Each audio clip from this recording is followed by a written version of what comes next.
All right, ladies and gentlemen, welcome to another exciting edition of your show. That's right, it's the Kickout Crew. I want to thank everybody for their questions last week. Hope you had a fun time hearing what we had to say about your questions. Because, hey, guess what? It literally was your show. That being said, you can follow us on all of your socials at Kickout Crew, and you can watch videos exclusively on Premier Streaming Network. And can't wait to get this episode kicked off. So hey, why am I talking? It's time for a not so ranting Stanton. Brad, what you got with this? Well, first off, I'd like to introduce everyone to our guest today that you can see on the top right of the screen or wherever you're looking at it. That's my right. He is the one, the only, the famous Matt M. Matt M. Tell everybody about yourself. Hello, I am Matt M. I think James pronounced my last name correctly the first time he ever tried without any guidance from me or anything, which is very impressive. No one else really even attempts, which is probably how we should keep it. But here I am. I'm in the front row and ready to check things out. So call on me when you need me. Yeah, we're really excited to have you here, Matt. I guess I buried that one. Matt's a good friend of the show and a good friend to all of us. And he's we met him through the Ad Free Shows family. And hey, he's become like part of our family since then. So welcome to the show, Matt. Glad to have you. You're a cool guy. I like you. I don't care what these other people say. You know what I'm saying? But that's enough. So not so ranting. Let's turn it to Stanton. Well, the first part of my non-rant and Stanton this week is about Matt M. So let's talk a little bit about our little friend Matt M. He's way too busy to do anything. So just so you know, he's very involved with his job, his kid, and his family. However, when Matt M is not busy, it is time for you to be not busy. Because when he starts texting and he starts wanting to get your attention, you're on Matt M's time, okay? Yeah, he's busy. He's busy 24 hours and 30 minutes, 23 hours and 30 minutes of the day. But that other 30 minutes, no matter what time of the day it is, you better be on and you better be ready because that is what Matt M is all about. Am I wrong about that, Matt? See, you've made a crucial error here. The people who complain about my contact with them are the people who I increase the level of contact. So you're getting it. I'm going to text you during the show. After. Oh, perfect. I will not answer that. I promise. So there was another thing. So during Top Guy Weekend, we went to a GCW show.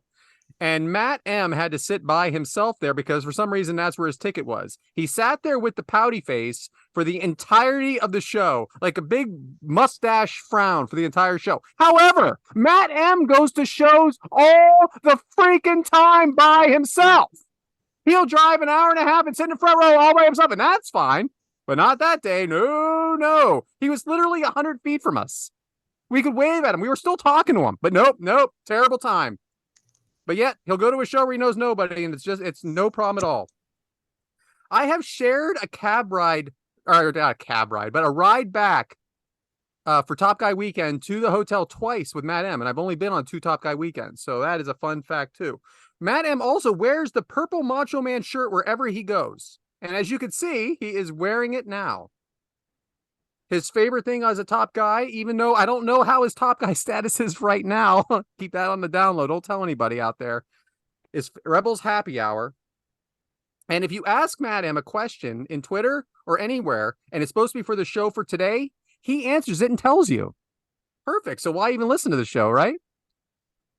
That's some stuff about Matt M. Now, I do have some other stuff I wanted to talk about. I was at a wedding last week, and I know it wasn't Devin's.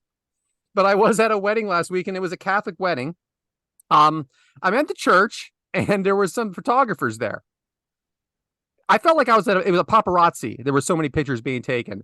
So this actually happened. The guy actually walked across the altar, facing everybody in the pews, with the camera videoing it, while the priest was having mass. The priest actually stopped what he was doing and followed the guy with his eyes. And if looks could kill, the whole entire place would be dead right now. I've never seen anything like it. And I talked about it the entire time I was there and asked everybody I was dancing with, everybody I was having a good time with, if they saw what the priest did. They all did, by the way. Another fun fact about this wedding, the parents of the bride got married in the same venue. 21 years prior. Okay. That night, there was in January, and this is in Pittsburgh area. It was a Pittsburgh Steelers playoff game. Now, of course, when they planned the wedding, they did not know that. So because of that being the case, there are two separate rooms. There is the big ballroom, and then there was a separate room with the bar and, of course, a TV. What did the TV have on? The Steelers football game. Now, there were 200 people in that room while the entire ballroom was empty. And the bride, I picture the bride's out there, just kind of by herself, bebop. And I picture that way now. Of course, it wasn't that drastic, but there was probably 200 people in this room. And because of that, and to this day, she still hates football. And that TV not only was it was unplugged and like the wire was cut in half because no one was putting on anything that night for this wedding tonight. Just thought that was pretty funny that still went on. As we record this, the Philadelphia Phillies are playing Game 4 of the NLDS series against the Atlanta Braves. They are up 2-1. In about an hour, they're going to be starting Game 4. And Spencer Strider is on the mound. Now, if anybody saw on social media today, Spencer said in an interview 3 years ago that he wishes there would never be any fans because it's just too darn loud and they shouldn't be in the Philadelphia is eating this alive and they're ready to destroy him over it. The thing about it is, he was obviously kidding. So can we all just chill out? Of course he was the fan there. This was 2020 when he had the interview. What was going on in 2020? There were no fans. Okay, so he was just living it up. He was just living in the moment. Finally, last week, we had I posted on the socials about Devin's wedding, and there was a bunch of congratulations about it. So Terry Weaver, good friend of the show, writes congratulations.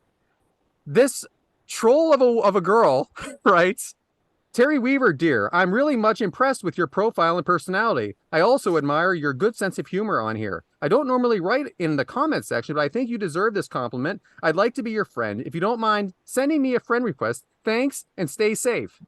I'm like, well, that was pretty random. Then I see, Mike Bober, dear, I'm really much impressed with you. And then it goes to Mark Keith. And then it goes to, guys, they don't want us, okay? They just don't want us. I know it's one thing. I talk about the wrestlers and how, they're the fake profiles. This obviously is one too. Back to you, James. Oh, man, I dig it. And hey, speaking of T-shirts, Matt M gave me this T-shirt at Top Guy Weekend. He won it. It's way too big for him and just about good for old James. So, hey, I got it. So appreciate the gift 100%. Oh, man. Well, Brad, not so ringing, but still our same standing. I like it. And I guess, Mike, you're up next. So, Mike, what you got for us? Well, I guess since Brad didn't do no ranting, I want to do a little bit of ranting.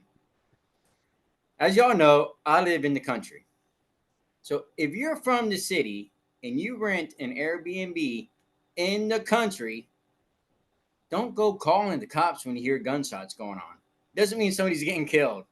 Okay, we are in hunting season right now. Nobody's getting shot. If you see somebody walking in the woods with a gun, it's okay. Just saying, chill out. I've had the cops call on me 3 times in one weekend for shooting off the gun because my son was out there in the woods with the gun and because I was out there in the woods with the gun. I live in the woods. My neighbors aren't real close to me, but I go out in the woods. We have guns. We do stuff. Every single time we did it this past weekend, we had the cops called on us because there was somebody out in the woods walking around with a gun. Granted, all 3 times the cops told these people, it's okay. It's hunting season. That's their property. They own it. They can do what they want. They're allowed to shoot guns. They can do this. They can do that. It was 1 o'clock in the afternoon. We were sighting in the rifle, shooting a gun. Not late at night. Not, 2, 3 o'clock in the morning. It was 1 o'clock in the afternoon. Shooting a gun off. They get a phone call. I think somebody's shooting somebody down there because I hear gunshots. What the fuck? I mean, seriously. But of course, every time cops get called, the cops has to come and he pulls in. He's like, I'm back again. Same reason.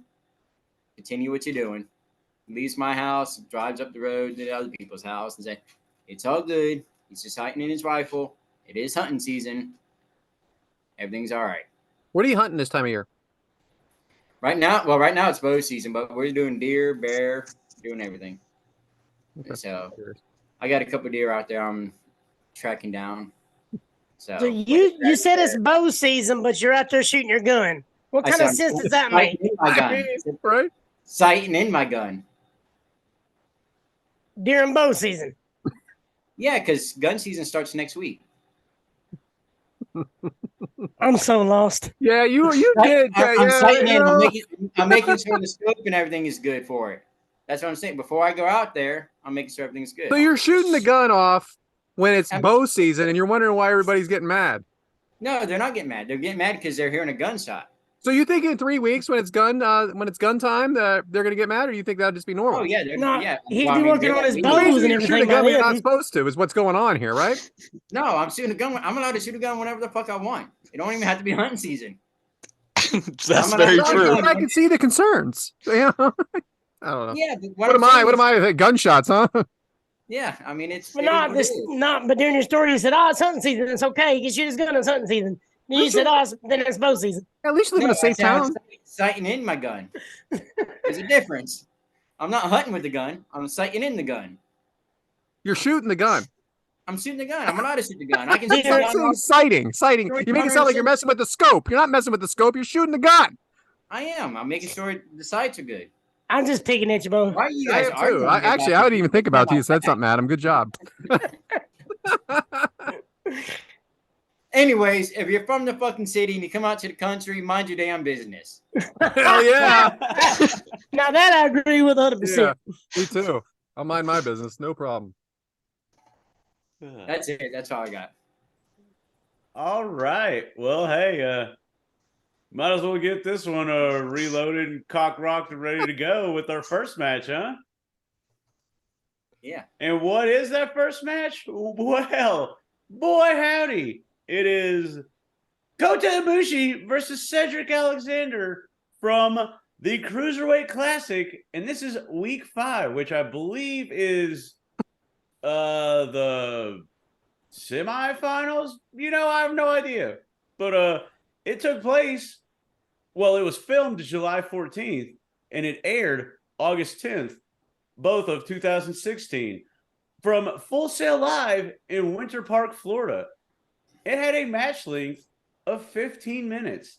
And Meltzer, ya boy, gave it 4.5 stars. So, hey, it's a good rating. Is it a good match? Let's find out. But first, hey, Matt, why this match? So my 2 matches, the theme of them was kind of the same.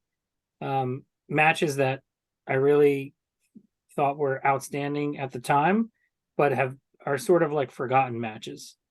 I don't think anything I think that the majority of the matches in the Cruiserweight Classic were phenomenal, but none of them really got any, legit airtime or real attention at the time. They were WWE Network only. They didn't talk about it much or show anything on Raw or SmackDown or anything. And, half the guys, we probably know every single one of their names now, but in 2016, a lot of these guys had spent time on the independents or whatever. So, they're not household names like some of them are now. Cedric Alexander, I think I had seen him on Ring of Honor a little bit. He wasn't a big time guy. Ibushi, of course, has a big name in Japan. And it just seemed like that Ibushi was like a heavy favorite going into the match. And I'm not like I can like talk about the finish of the match, right? I'm not like no spoiler situation. It was one of those matches where it's like I was 100% convinced going in that Ibushi was going to win, but there was like 3 or 4 moments when Cedric Alexander really had me.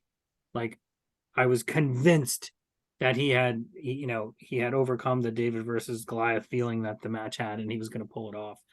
And to me, that's like my favorite part of wrestling, when, you get taken out of, the fact that it's, pretend for a minute and you get really engaged. Well, excuse me, what's pretend? So Yeah, I really enjoyed it. Daniel Bryan did commentary for some or all of the Cruiserweight Classic because that's when he was on retired. So that's a neat little extra thing there. It was all both matches I picked were like studio pre-tapes, which is even probably tougher to get a legit honest reaction from the crowd when it's not live and it's in a studio setting. But I think this match accomplished more than anyone could have imagined. Well said, Matt M.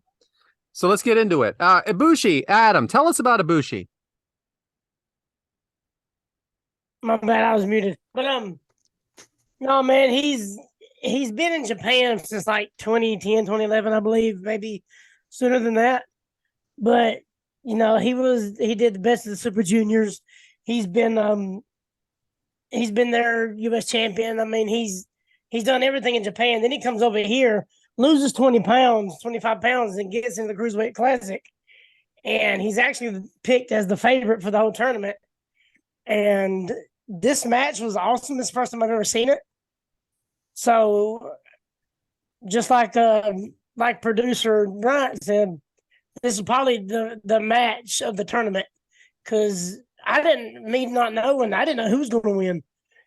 So it was amazing, man. It was a damn good pick, man. Yeah, it definitely was. Devin, we talk about this all the time. It's in your notes and in my notes. What should the main roster be doing with Alexander, and where is this Alexander that we're seeing right now? I don't know, because once we get into the match, we'll really start talking about the moves and everything that Alexander was doing, and it's pretty insane. And right now, WWE is just not using this Cedric Alexander, and they totally could be. He reminds me of like a Ricochet now, like a man that can pretty much do anything and put on a fantastic show, and he's just he's not given the platform anymore. I got a two-part question, Matt. So, one, why are they shaking hands? I want to start with that. Why did the competitors shake hands? They shake hands before the match. I apologize. I didn't get too detailed there. I don't know. Cedric had previously, I think right around this time, been in Ring of Honor, so maybe that was just a traditional thing for him. And I guess they're both baby faces. Well, okay. I know Cedric really looked up to Ibushi and followed his career, and it was like a big dream of his to actually wrestle Ibushi. So I think it was just like a mutual respect type thing. So one more thing, Matt, you definitely touched on it with you said why this match, but so what umbrella does this tournament take place in? Is it NXT? Is it SmackDown? Is it Raw, or is it just its own entity? I think this is what led to the creation of 205 Live, if I'm not mistaken. So it was even an attempt at a fourth brand at the time. Lesser known guys, not big guys that clearly had talent. And never really was a regular watcher of 205 Live. I probably watched, once a month. But yeah, it was far from the main roster, Mm-hmm. That's why this was buried, and this is my attempt to unearth it. Right. So I always pick on Mike a little bit here because he is a main roster and a AEW main fan, and it's admitted it, and it's not offensive to him. But I wanted to know, is this your first Ibushi match, Mike? I believe so. You haven't watched him in any other situation? No. What'd you think? I liked him. I thought he did real good, and I'm surprised you don't see him more in like AEW or something like that. Right. So I want to ask James, who are the announcers today? Well, I'm glad you asked, Brad. We have Daniel Bryan and Mauro Ranallo. Wow. I mean, that is definitely unique. Does this give a big fight feel to you, Devin? Oh, 100%. I think really anything that Mauro Ranallo announces or commentates for gets a big fight feel. We hear him now a lot of times calling boxing or some MMA stuff. And I think really when he's calling that, it's up there. Some of the best commentary in the game. I love it. A lot of athleticism early. You have a Cedric working on the arm of Ibushi and then reversed by Ibushi. Now he's working on the arm, trading arm drags for sure. and pretty much a stalemate for the first part of this match. Is this a wet dream for you, Adam? You're muted. I mean, I'm more of the storytelling type matches and whatnot, but I'm just following this match. I wasn't mad about it. I mean, it was the athleticism and the stuff that they did here was amazing. So, I mean, I really wasn't mad about it. Right. Headlock by Alexander. James, I'm skipping you a little earlier now again because I wanted to know what you thought of the way the announcers were describing everything going on in the match. I think, like we kind of said, it really wasn't like too well known, I guess. So they're really, I wouldn't say overselling it, but maybe more overemphasizing everything that's going on. And I mean, I know as we get going, like the crowd gets into it, but you can kind of tell, even though it is a tape thing, like the crowd's really into it. Kind of like what Matt was saying, you know, this did have a high energy feel, and kind of what Devin was saying, like a lot of legitimacy on this match for sure. I dug it. I really did. Devin, who are you rooting for? Honestly, I was just enjoying the match. They kind of, like Matt M talked about a little bit earlier, they kind of leaned that Kota Ibushi was the heavy favorite. Like they're saying that he was kind of the top dog, and like if anyone could defeat him, it'd really be a step in their game. But they also talked about how Cedric Alexander had cut 20 pounds, and like he's normally wrestling heavier guys anyways. So he really cut down to join this tournament. So I was enjoying the two tough men battling it out. I'm not going to lie. I didn't watch this when it came out. Matt M made fun of me a lot for that. But I looked at everybody that was in it, and like Zack Sabre Jr.'s in this thing. You know, like there's some names in here that are never involved in WWE ever. You know, like, well, I mean, are very limited from what I mean. This was very unique, and I was really impressed with the whole setup for it. So I'm sorry that I did miss it, and I was watching pretty actively this time, so I'm not sure where the hell I was. So we have an elbow by Alexander, big kick by Ibushi. Matt, do you like the way the match builds? I do like the way the match builds. You know, like there was a lot of chain stuff going on in the beginning, and then they started to break out the big moves where you thought maybe a finish was coming. And there was even like two periods of that. You know, there were two peaks in the match. You know, somewhat towards the end and then the actual end. So I was a big fan of it. Bear with me with the names of some of these moves. I'll do my best, but I'm okay being corrected. Adam. Okay. So just a heads up there. So we have a springboard missile dropkick by Ibushi. Here we go. Golden Triangle moonsault. Well scouted by Alexander. right out of the announcer's mouth, huh? Then we have a tope katsuro by Alexander. On hero. Hey, listen, man, I'm just glad I even got it even close. So that is a win in my book. Okay. Alexander, big clothesline on Ibushi, kick out at 2. Mike, how do you like this match? Is it your cup of tea? It is. I like the match, but I wasn't following along at the time, so I didn't know the whole story for it. And But there's not a lot of story. That's okay. Go ahead. Right, but that's usually, you know, that's what I like about the wrestling. I do like all the good matches, but I like the storyline, you know, is what gets me. But I mean, this was a really good match. Mm-hmm. Did you have something, James? I did. This the move that you're seeing on Premier Streaming Network on the video version, that move right there was awesome. For those not watching, just listening, it's the big jump up clothesline thing, and he gets 7 feet of air. And that was a really big move. And it was just a simple clothesline, but they made it look so awesome because he got a big leap, and then Ibushi sold it great. So that was really, I would call it a high moment in the match, and it's just a clothesline. But it was awesome. Then we have a big chop by Alexander. But I wanted to ask you, Adam, how did you think the selling was during this match? Especially early on so far, like middle. We're in early to middle now. You can tell these guys have been wrestling a little while because they were selling real good. The kickouts, like 2 and 7/8. I mean, they were kicking out right on time. I mean, it was just the suspense was built up real good. The selling was great. I mean, these two are amazing in this match. There's a word I would use and it'd be believable. Would you say that, Devin? Absolutely. Yeah, there's a point when Kota Ibushi, Have we got to the outside yet? No. But Okay, well, It's okay. Let me- Okay. It's okay. when we get there, well, Ibushi, he sells this move to the outside ridiculously, and I'm totally buying it like the entire time. And then Alexander hits him with another one, and it's just both men are really like playing it well. Like Adam said, you can tell this is their business, and they've been in it for a long time. Matt, you've listened to this show a lot. You know I'm trying to be a stenographer as much as I can in this. But then he'll say something like that, and I don't even know if I have it in my notes, right? Anyway, so James, what did you think of the Purple Rain?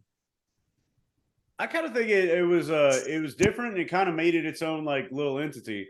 You know, it wasn't like you said, it wasn't like blue like SmackDown, red like Raw, you know, yellow like NXT. It made it its own thing and made it feel special because it was a tournament and it kind of gave it its own like little flair, as you say, made it feel very important. I liked it. Yeah, in a way, kind of like Matt M's shirt. So another drop kick to the chest of Ibushi, but they called it the jaw. That's okay. Front face lock by Alexander. Big drop kick by Ibushi. I feel like I felt it. Matt, what style of wrestling would you call this? I suppose they would call it strong style. I would agree. Dude, you're underselling that drop kick. That drop kick And look at the height on was that. I freaking said the word amazing. big. I said big drop kick. Yeah, but it was more than that. It was. Really big Freaking- drop kick. Would you say huge? Is better. Huge drop kick. Really huge drop kick. Corkscrew moonsault by Ibushi, and it was absolutely incredible. Mike, how'd you like the rules, though, that if this ends at the 20-minute time limit, both competitors are eliminated?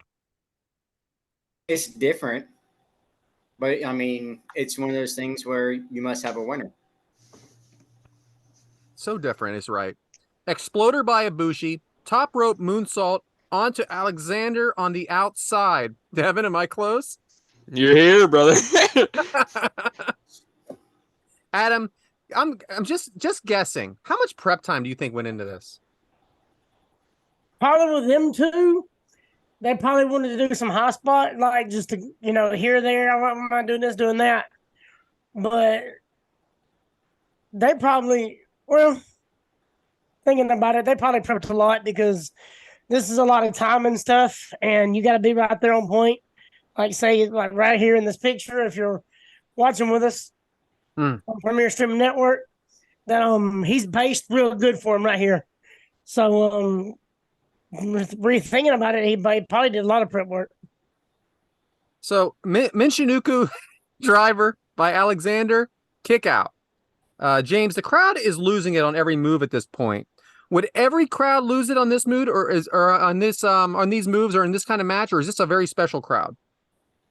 That is actually a very good question. It's kind of double-edged because I do think either like crowds would lose it, but I also think that this crowd kind of is a little more specific because once again, it's, you know, not taped and they know what they're going to watch instead of like, oh, we're going to a TV thing, you know? So I like the fact that they were losing it, but I do believe that any crowd would lose it, but this crowd especially is losing it because I think they're more concentrated on what they're going to see. Agreed. So we have a Frankensteiner that misses. Alexander lands on his feet. And then we have a Pele kick by Ibushi. Oh my gosh, this was just unbelievable stuff. But let me ask you something, Devin. Did this lose it a little bit for you here? No, I mean, it's the point where both men are so exhausted that who's going to get that next big move to like finally take the other one out? Like, who's going to be the one that can finally put their arm across the other one and get the final pin? Like, I thought that this was a great spot. So, Matt, it's always been a touchy subject with me with these German suplexes. And then we have a German suplex here by Ibushi that's very high on the neck. Does that make you cringe, or do you just think these guys are that good? I mean, if they walk away from it, fine. I don't really have a problem with it. Guys like this are, you know, we might not. When these guys are at this point in their career, they're probably some of the best wrestlers on the planet. Despite the fact that we're not seeing them on WWE TV that week, doesn't mean that they're not incredibly skilled. You know, these guys know exactly what they're doing. Yeah. Golden Star powerbomb by Ibushi into the 1, 2, 3 pin. Why does everything have to be golden? So let's dig in here. This was an absolutely whatever. You can call it 4.5 stars all you want. This is a 5-star match. This is one of the best matches I've ever seen. It was smooth. It was flawless. And I mean, I'm sure you guys kind of agree or don't agree. I can't imagine you don't agree if you're wrestling fans at all that this was Well, and a lot of the pictures that Bryant was showing on Premier Streaming fantastic, by the Network, way. Thank you, but Brian. a lot of those pictures, I mean, they're laying it in. Like you see full connection to the face. It's not like that little pullback at the end type thing. I mean, these guys brought it and they tore the house down. I loved it. I've never seen it. Obviously I wasn't watching this, but I really dug this match. And it was a good choice, Matt. Good choice. Yeah. Ref has them both out there, kind of like a UFC fight, raises the hand of Ibushi. Adam, when they go in the back, it's the high fives all around, right? As an in-ring performer. Oh, I guarantee you, it's probably a monitor. Everybody at the monitor watching too. I mean, I bet you people's at the curtain like we do, the independent shows. If it's a match we're looking forward to, we'll go to the curtain and watch the whole thing. I mean, I guarantee you, they was at the monitors. Everybody was watching. The only thing I didn't like about this was Daniel Bryan's commentary was a little too, oh my gosh, I can't believe that. Holy smokes. It was too peppy for me. Yeah. Yeah, I didn't notice, but all right, that's a good point. I appreciate that. So, Matt, again, thank you so much for this match, and back to you, James. Matt, you got anything you want to add about this match? Not about the match, but about the tournament. I have one follow-up comment. In the first round, I just wanted to point this out because it was worthy. Most of the matches were worthy, but in the first round, there was a Johnny Gargano versus Tommaso Ciampa match. This is 2016. They're still tag partners as DIY. They're on the rise. They're not the names that they are now. They haven't split up yet. Ciampa's never been a heel. It was just a tag partner 1 versus tag partner 2. Phenomenal match. I almost picked that match because it really is an excellent match, and especially with their standing in wrestling now, they're worthy of the attention. But I ended up going with the other one because it's just fucking awesome match that we just experienced. But if you guys are looking to watch one more match from the tournament, it would be that one. How about, can we do this again? Like, and in this way, like, why not? At this time, WWE wasn't really bringing in outside people like this very often. So it seems like they'd be more open to that now. Can we do this again? Can you call someone? Yeah, I'll let them know. I'll let Shane McMahon know he needs to, get back involved and bring my idea with him. You're right, dude.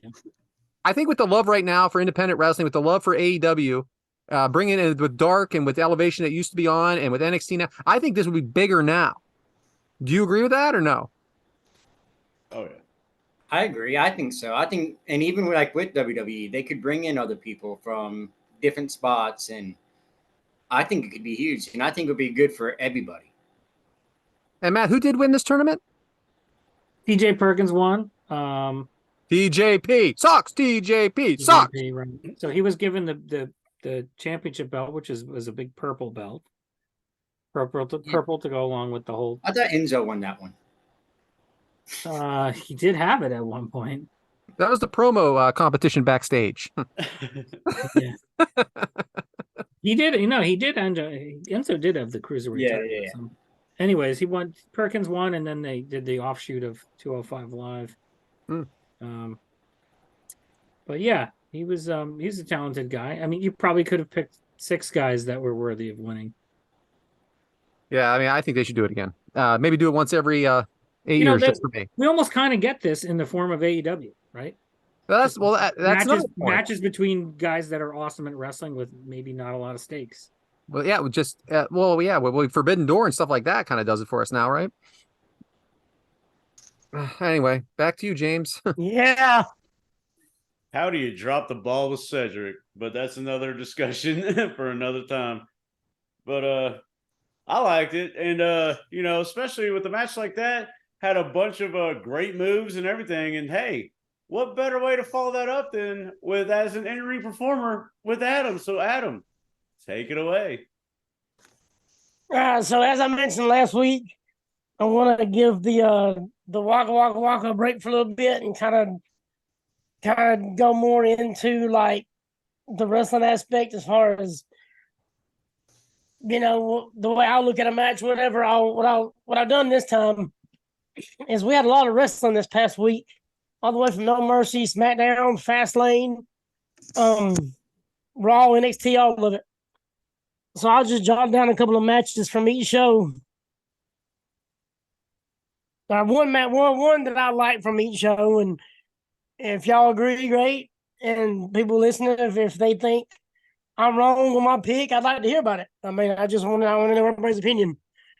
But we had No Mercy, and Carmelo Hayes and Ilya Dragunov was amazing. Becky Lynch and Tiffany Stratton, also a damn good match. And then from SmackDown, we had Dragon Lee and Austin Theory. That was a great match too. And then Fastlane, Charlotte Flair, Asuka, and Io Sky. I think that was the match of the night for that one. But also we had the return of Carlito. So that was very surprising. I wasn't expecting that one. And then Monday Night Raw, we had Becky Lynch, Tegan Knox. I thought that was probably one of the best matches of the night. NXT had Carmelo Hayes and Braun Breaker. And then this past Dynamite, probably one of my favorite matches of the whole week was Bryan Danielson and Swerve Strickland. Because that they freaking put on a clinic. And Prince Nana just puts it over the top. So I'm glad y'all did that. But no, just from my point of view, those are some of the matches for the week that were pretty good. And from here on out, I'll probably just pick one match from each show. And if y'all feel like there was a better one I missed, I wouldn't mind hearing it from everybody. So not a better one. I wanted to ask you, though. Do you think Swerve Strickland is going to be a champion in the next 6 to 8 months? He needs to be. He deserves it. Looks like they're pushing him that way. They should. Some great technical matches. And I hate that Bryan Danielson made it through because he doesn't need a belt. I mean, even as for the TNT Championship, I wouldn't mind seeing Christian Cage and Swerve Strickland go at it because I think it'd be a damn good match. Yes, but don't you think you want to have Daniel Bryan win some kind of championship before he retires from AEW next year? But see, with Christian Cage just not getting it, I don't think they're going to let Bryan Danielson win it. I think they are. I think they're gonna. I think he's gonna win a championship at some point before he retires. Oh yeah, I think he'll win. Yeah, definitely. Well, I don't think he'll win he made this the one. announcement. He's retiring in a year, so something's got to give. I don't know. I think that's why you're seeing that. With him just getting it, and especially with Adam Copeland going in Dynamite, I just think that he'll hold on to it a little bit longer. But yeah, Bryan Danielson deserves something before he goes. Here, my thing about Adam Copeland, he's 51 years old again. I told you guys, I'm not real excited about it, but I think I like what you said. You kind of talked me into my place last week and said that I like what he's going to do for the to develop the brand. Yes, up and coming folks. But he did a hell of a. I mean, I know it's been a week and a day now. Hell of a match against Luchasaurus, though. So it looks like he's going to wrestle. I'm excited for what they got going on, and as far as, and I mean. Oh, okay, I'll do a topic later on. I'll get into the whole ratings and all that stuff that went on this past week. But collusion. I tell you what, man. Let me shout out an underappreciated match that I thought was awesome. So last week on Monday Night Raw, Kofi Kingston versus Ivar in the Viking Rules match. That match, when it started, I was like, "What is this? Like, what's about to happen?" And then it was honestly 20 minutes of hella fun. All right, Ivar's a damn good wrestler. He's a damn good wrestler. We've covered him before. He's so athletic. But Devin, you're so funny you say that because I actually was watching and thinking, boy, this would be a great one to cover. But you forget so many forgotten matches during like a regular weekly show. You only think of the pay-per-view so often. But man, that was a great match. And our producer Bryant was there watching it live. What else is freaking new? At the stairs, baby. Him and his best friend was there together. Yeah, right. Best friend from Nebraska. Real quick question, Brian. You can speak from above or whatever it is you do. How did you like? What did Cody Rhodes just take a break in the middle of his match and get a picture with you? What kind of bullshit is that? No, at the end of every show, if he's the main event, he stays out there and talks to everybody and does pictures and all that crap. And he talks about staying late, and the camera crew and everybody be like, "Come on, guys, we're ready to go." So Well, I he just appreciate that, stays after Brian. the show. Thanks, I Brian. can tell you that. I wasn't even there. I don't know. Only Matt Emmon and Brian get to sit in the front row. Now, see, I don't know how that feels. Now, I wouldn't mind hearing Brian's opinion on being able to get up front and being part of the action. I was about to say I don't know who gets into more live events, Matt M or myself. So Yes. it's a race between the two of us. Oh, we got a run in. You're muted, Matt. Hey, this is Wesley. Hey, bud. Hey, Wesley. Wesley. Hey, Wesley.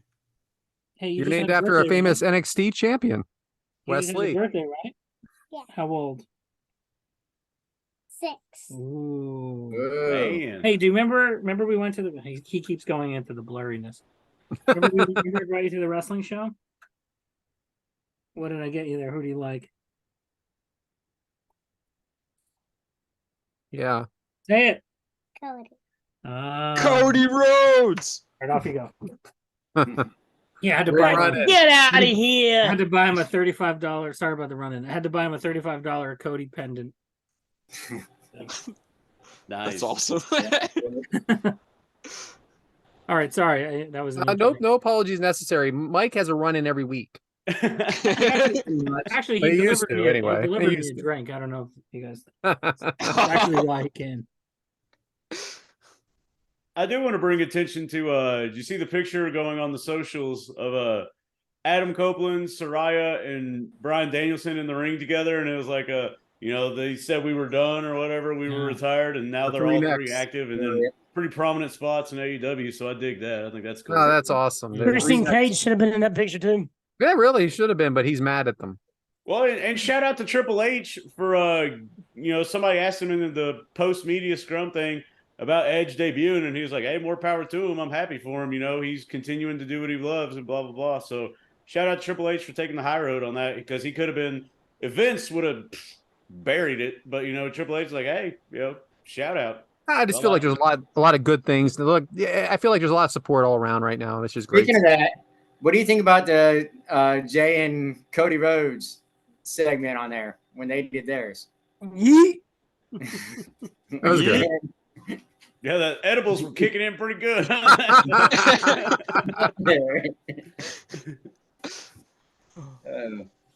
He had a good time with that. But I think I'm going to give the Waka Waka Waka stuff a rest a little bit, do kind of turn it around and do a little bit more like in-ring stuff. I like doing it every month, but I started thinking about it. I was like, geez, that's a lot of matches to go back and look through over a month span. Yeah, So I think doing it once a week will be a little bit easier. I dig it. Yeah. Thank you, James. You know what else I dig? What better way to watch wrestling than with some food? So, Mike, what you got for us this week? Well, today I got something I like to call hog balls. Hell yeah. Hog balls. My What'd hog you has a do couple this balls month? That's on it. That's right. You need to get yourself about a pound of sausage. Yeah, I got it. I'm sure you do. Get 1 box of the Red Lobster biscuit mix. 16 Cheddar Bay ounces, biscuits. 16 ounces shredded cheese, Woo! and salt, pepper, and garlic to taste. You're gonna mix all that stuff up together nice and good. And get yourself like a little ice cream scoop. That way you can make the balls all about the nice same length. You're gonna cook it at 350 degrees for about 20-25 minutes. And when that's cooking, you want to melt some butter and mix in some of that seasoning you get with the Red Lobster biscuits. When you get out of the oven, put that melted butter and seasoning on those little sausage balls. Ooh, perfect little snack right there. What are you gonna do? You can have it during a football game. Oh Yeah, wait. you can, that's what it is. That's what I'm doing right now. Awesome. So you're saying to make the balls the same size? Because my balls are different sizes. I call them Robin Big. Well, I mean, they don't always come out the same size, but I could You not want your breathe bumps last week. size. Could not breathe last week when you said, "How about 3?" It went on for like 5 minutes. All right. Thanks, Matt. Word. Well, hey, is that all you got for us, old Mike? That's it. Just something quick and easy to serve up with your little football game. Right? I Hey, like- speaking of football games, oh, James, how'd you like that football game last week? well, Moving on. connectivity issues. Connectivity issues. Oh, I'd do that too if my team got fucking annihilated. Hey, man. Well, you know, here's the thing. Your team is so good, yet you have a longer Super Bowl drought than we do. But your team is so great, isn't it? Hey, I've seen the Niners in the past in 2 Super Bowls. They just haven't won one. Good job, Buffalo Bills. How about winning one then? You make it so much, win one. Hell, Brad has one more often than ours do. All right, whatever. We're gonna talk about the past.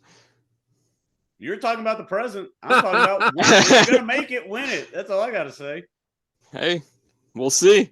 We'll see what happens in February. Yeah, I could. Is that your topic here or in what? about 4 months? Well, no, my topic. I would like to talk about something that recently happened in my life. I married the love of my life, my high school sweetheart, Erica Catherine. Shout out to you, baby. Mwah. I Ladies love and you. gentlemen, Miss Devin Briggs. All right. I know a lot of you guys don't like that gooey stuff. So my real topic this week is we just got back from my honeymoon in Niagara Falls. It Yeah, not was a Pennsylvania. blast. It was a lot of fun. We ended up changing it like almost last minute and decided to go to Niagara Falls. She'd never been, and it was fun, wet, cold, but fun. I So bet. I I bet. want to ask you guys, what is the most fun vacation besides Top Guy Weekend that you've ever went to or went on? Mm. My wife and I went to Vegas back in 2016. It was awesome. I loved it. I love it. I loved it. I loved it. Alternate would be Disney with the kids, but the Vegas thing, that's a good time. Gamble a There, lot? got there at midnight Vegas time, which is 3 a.m. my time. Stayed up till 6 a.m. Vegas time, which is 9 a.m. my time. Dude, it was on. We went to bed at 8 o'clock the next night, Vegas time, p.m. Good time. Sounds fun. Who's next? Yeah. Who's next? I don't know. Most of my vacations are going to see family. So I did that. I did do one time. We took like 4 days and I think we just drove to New York and turned around and came right back. Like we didn't stop nowhere. We didn't do anything. We just drove there and drove back. Just drove to the sign and drove back, or what? What did we do? But yeah, I mean, we're just driving and Is kept that on Matthew going. McConaughey commercial? Sometimes you just feel like driving. That's it. All right, all right, all right. He might come up. 95 all the way down. I went to Cancun after we graduated high school. A bunch of us grouped together and went to Cancun for a week. 18-year-old James being able to legally drink. Great time. James, We were I went to there for a Cancun week. 2 spring breaks in a row in college. Freaking awesome. Senior Frogs, baby. Love Senior that Frogs, baby. place. Loved it. You guys went to the same place? Wow, Senior Frogs is a big spot there. God, what was the other one too? Where I had 190 octanes. That was pretty freaking good too. I Anyway, think Double or Nothing 2021 was a really good it wasn't really a vacation, I guess you could say, but I it was first time hanging out with Megan Nelson, friend of the show, and got to meet a bunch of ad free show people were there too. You know, Brandy, I think Adam picked me up from my hotel. Yeah, that was a really fun weekend too. Eric Bischoff was at Dave and Buster's and got to kick it with him for a little bit. Rebel and Corey Ron Forster showed up. Then I went to a hotel lobby and kicked it with a bunch of AEW people. That was a real fun time. That's cool. Coach Rosie hanging out, you know. It was fun. That was a lot of fun. Shout out, Coach. Matt, How about you, what's madam? your favorite vacay? You know, I did do Disney with family this year. That was awesome.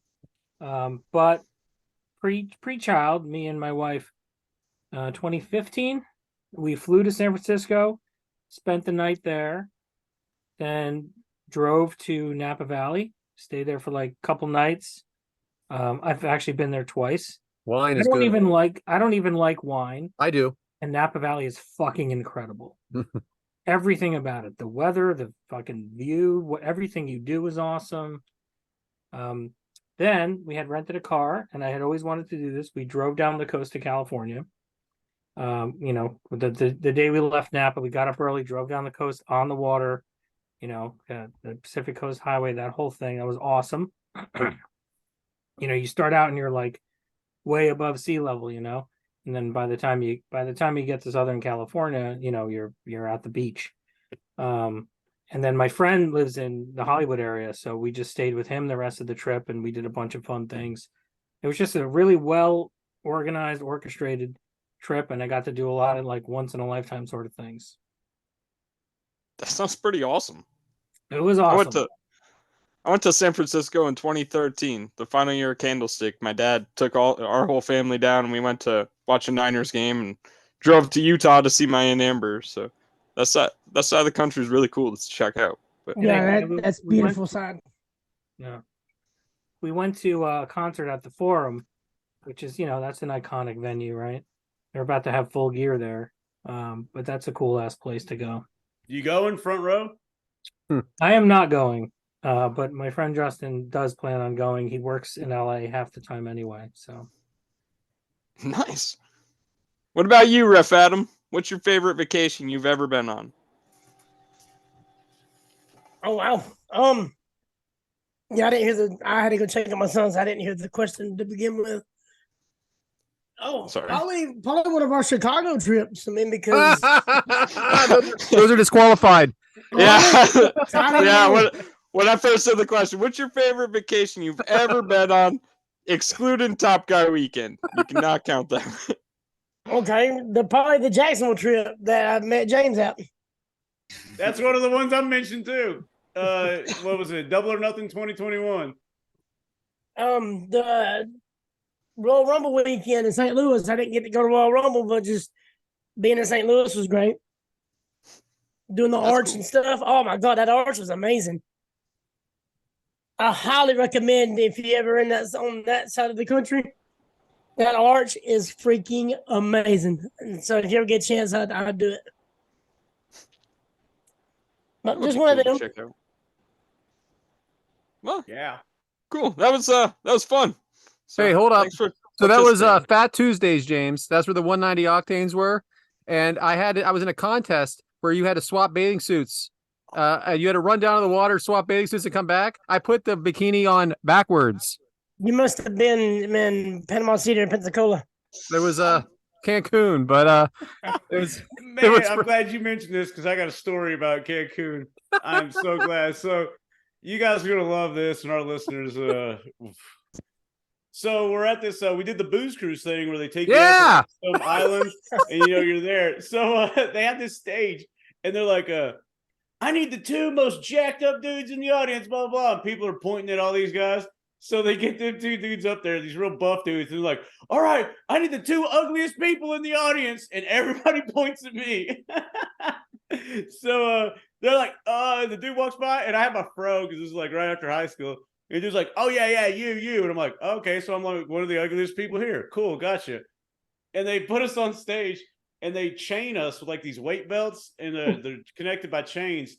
And then they got these girls to sit down and put whipped cream, in a certain body part. And we had to get on all fours, and then they blew the whistle, and then because it was like a tug of war thing, and you had to lick the whipped cream. So your boy blasted this other fool. Boom! I shove him, and I'm just like run like pretty much because we're crawling, and I'm like scraping my knees because there's sand and stuff all over the stage. But yeah, I go there and I'm covered in whipped cream, dude, like just covered in it. And then they got the winner of the two big dudes and the winner of the two ugly dudes, which was me, because I'm a champion. And then they did a crowd vote, and they did the like, who wants to cheer for this guy? They put their hand over his head. Crowd kind of whatever. And they're like, what about this guy? And the crowd just erupts and starts screaming for me. So I won the eating contest. I'll leave the first word, what I call it, but I won a specific eating contest. But yeah, just that the MC is like, all right, we need the two ugliest people, and everyone just turns and points at me, and I was like, all right. But yeah, I won the blank eating contest and got a T-shirt, got a couple free drinks, took my picture with a bunch of people. It was awesome. That was a cool part of that trip. I'm glad you rekindled that memory because I kind of forgot about it. Was James, that it your- wasn't the same time, but I was at I did the exact same thing. Like I wasn't in the contest, but I watched that contest. Yeah, I won it. Was that a pie eating contest? Woo! And we'll put Yeah. it that way. And we'll leave out the word before that one also. Cancun, can't recommend it enough. Oh I man, changed love my it. whole trip idea. The whole trip. And we had the all-inclusive thing at our hotel, and the hotel had like 5 restaurants. I paid like $500 for the whole thing. A flight, hotel, and 40 hours of free drinking and 2 meals a day. It was some kind of nutty thing. Like, I mean, it was nothing good, but it was great. And this was back when the Osbournes were, a popular TV show, and I had the fro, and they're like, Jack Osbourne. I'm like, yeah, sure, whatever. Give me my drink. That's So we had the fucking great. all-inclusive thing with the wristband. Oh, I need to go back. And then we had a fast pass into bars due to our like travel package because you got a wristband, you can just walk right through. Oh, so sick. Nice. All right. Well, thanks, Devin. That is sick. Hey, wait, I got one more thing. I just got this on my way home. It was cool. It's like a Shawn Michaels and Bret Hart WrestleMania. I thought you walked home. Well, I didn't walk home from Niagara Falls. Oh, gotcha. But I found that and I had to pick it up. That's going to my desk at work. But Nice. hey, thanks for participating. I thought it was a fun topic. Back to you, James. That was a good topic, Devin. I enjoyed it. You, not so much, but I enjoyed the topic. No, I'm kidding. I'm glad Mr. and Mrs. Briggs had a good honeymoon. I'm really appreciative of that. We did. That being said, it's time for some halftime heat, some would say. There's a fly flying around. But yeah, so why not get into this halftime heat match? I guess I kind of gave the share. Anyway, it is Aleister Black and Ricochet and the Velveteen Dream versus Adam Cole and Johnny Right, Gargano and Tommaso Ciampa. It is a WWE Halftime Heat, which took place February 3rd, 2019. At the WWE Performance Center, formerly known as the Capitol Wrestling Center in Orlando, Florida. It had a match length of 16 minutes and 16 seconds. And your boy, Meltzer, gave it 4.5 stars. So shout out to Matt for picking 2 matches that Meltzer gave 4.5 stars to. But speaking of Matt, hey Matt, why this match? So just like the other match, I thought this was a really awesome match that was kind of a forgotten match. This was one of those sorts of matches that sort of took place outside of the storyline. This was a showcase match. This was NXT Black and Gold era, my favorite. Let's give them an opportunity to perform to maybe a different audience. And let's just put our best 6 guys out there. I don't even know if they were matched up accordingly, who was heels and faces. It doesn't matter. They put their best 6 guys out there, and they put on a hell of a match. I remember watching it that day and thinking that it was amazing. And I rewatched it recently, and it was amazing. And I just thought everybody should be given that another watch. Maybe you never even saw it, Super Bowl Sunday, we got other things going on. But fantastic match. I am the biggest fan of the NXT Black and Gold era. Shortly after this, that sort of fell apart. Vince started plucking these guys onto the main roster needlessly, I thought. Ricochet and Aleister Black were thrown together as a tag team for no reason. They got to perform at WrestleMania shortly after, and I'm sure they were thrilled with that. But Aleister Black was like this incredible dark singles character, and you didn't need a tag team partner that was nothing like him. So this was the beginning of the end of that Triple H era that I like to call. And then of course 2020 and pandemic and everything changed. I think we're getting back there now with NXT, to where what I used to love. I don't know if Adam's listening to Beats or agreeing with me. But yeah, I thought this match was just the best that NXT could ever offer. Matt M with the quick wit. So this isn't the first time they've done this. How do you like the concept, Mike? I like it. It's different. Like I said, the first one was what The Rock and Mick Foley, Mankind, when they did it. I like it. It brings different eyes to it. You can have different people that don't usually watch come on and watch it. Aleister Black entrance. Adam, has he ever got back to his NXT form? Is the House of Black as good, or was this the best? This is by far better. I mean, because he had more mystery to him. I mean, his entrance was freaking amazing.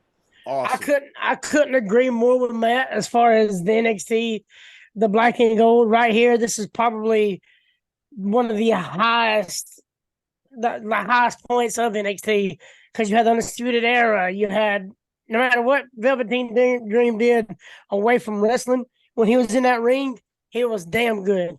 Aleister, Ricochet, I mean, Adam Cole Ricochet matches, they had some of the best matches in NXT. And this was right after Sami Zayn, Kevin Owens, all these guys that kind of helped make NXT went up, and we're like, oh God, what's going to happen now? But then these guys come through and just blow the roof off the damn place, man. Because this is probably Aleister Black's best work going right now. So, Devin, Adam touched on it a little bit, but same question about Ricochet. Has he ever got back to this? I feel like he slowly has been, since Triple H has been taking more over the main shows. This Ricochet right here is absolutely phenomenal. I think Ricochet is a top 5 wrestler in the world when he's on his game. Like, I truly do. He's undersized, but he makes up for it in athleticism, quickness, and honestly strength. You can see him pull off some of the most ridiculous moves that I've seen today. And with Triple H playing him the way he is, right now he's currently in a storyline with Shinsuke Nakamura. I think we're going to see a lot more of the highlight reel Ricochet that we saw in NXT. James, who are the announcers this evening? Oh, hi. I'm glad you asked. It is Shawn Michaels and Vic Joseph. And to double back on what Matt said earlier, Shawn Michaels, I think right at the beginning of the match, was like, this is the 6th best NXT has to offer, and they're all together on the same screen, blah, blah, blah. And I do want to point out the halftime show of this Super Bowl. Super Bowl was in Atlanta, and they took a lot of flack for not having, like T.I., Ludacris, Outkast, all that stuff at this halftime show, because it was headlined by Maroon 5. Nothing says Atlanta like Maroon 5, huh? But then they did bring out Big Boy and Travis Scott. So there was a lot of backlash to the halftime NFL show. And I wonder if this kind of, was a good opportunity from them to be like, hey, if everybody hates that halftime show, let's do something. Let's throw our 6 best NXT guys out there and let's do it, So I dug it. I didn't watch it, obviously, because Super Bowl parties to me are pretty much drink-a-thons. But, well, because my team's not in it, and that's a different joke that everybody makes every fucking year. But, I did enjoyed the match for sure. I loved it. Velveteen. Hang on, real quick, Brad. How do y'all feel about Vic Joseph as far as a commentator? Y'all think he's underrated?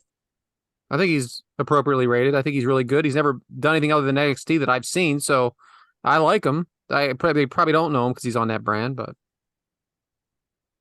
I think he directs the show real good. Him and Booker just have a thing, and yeah, like Matt said in the chat, he did a real small stint at Raw, and then I think after Mauro Ranallo, whatever however you say his name, yeah. After what happened with him, I think that's when Vic Joseph went back to NXT, Gotcha. and after that other guy, that's the commentator for Impact.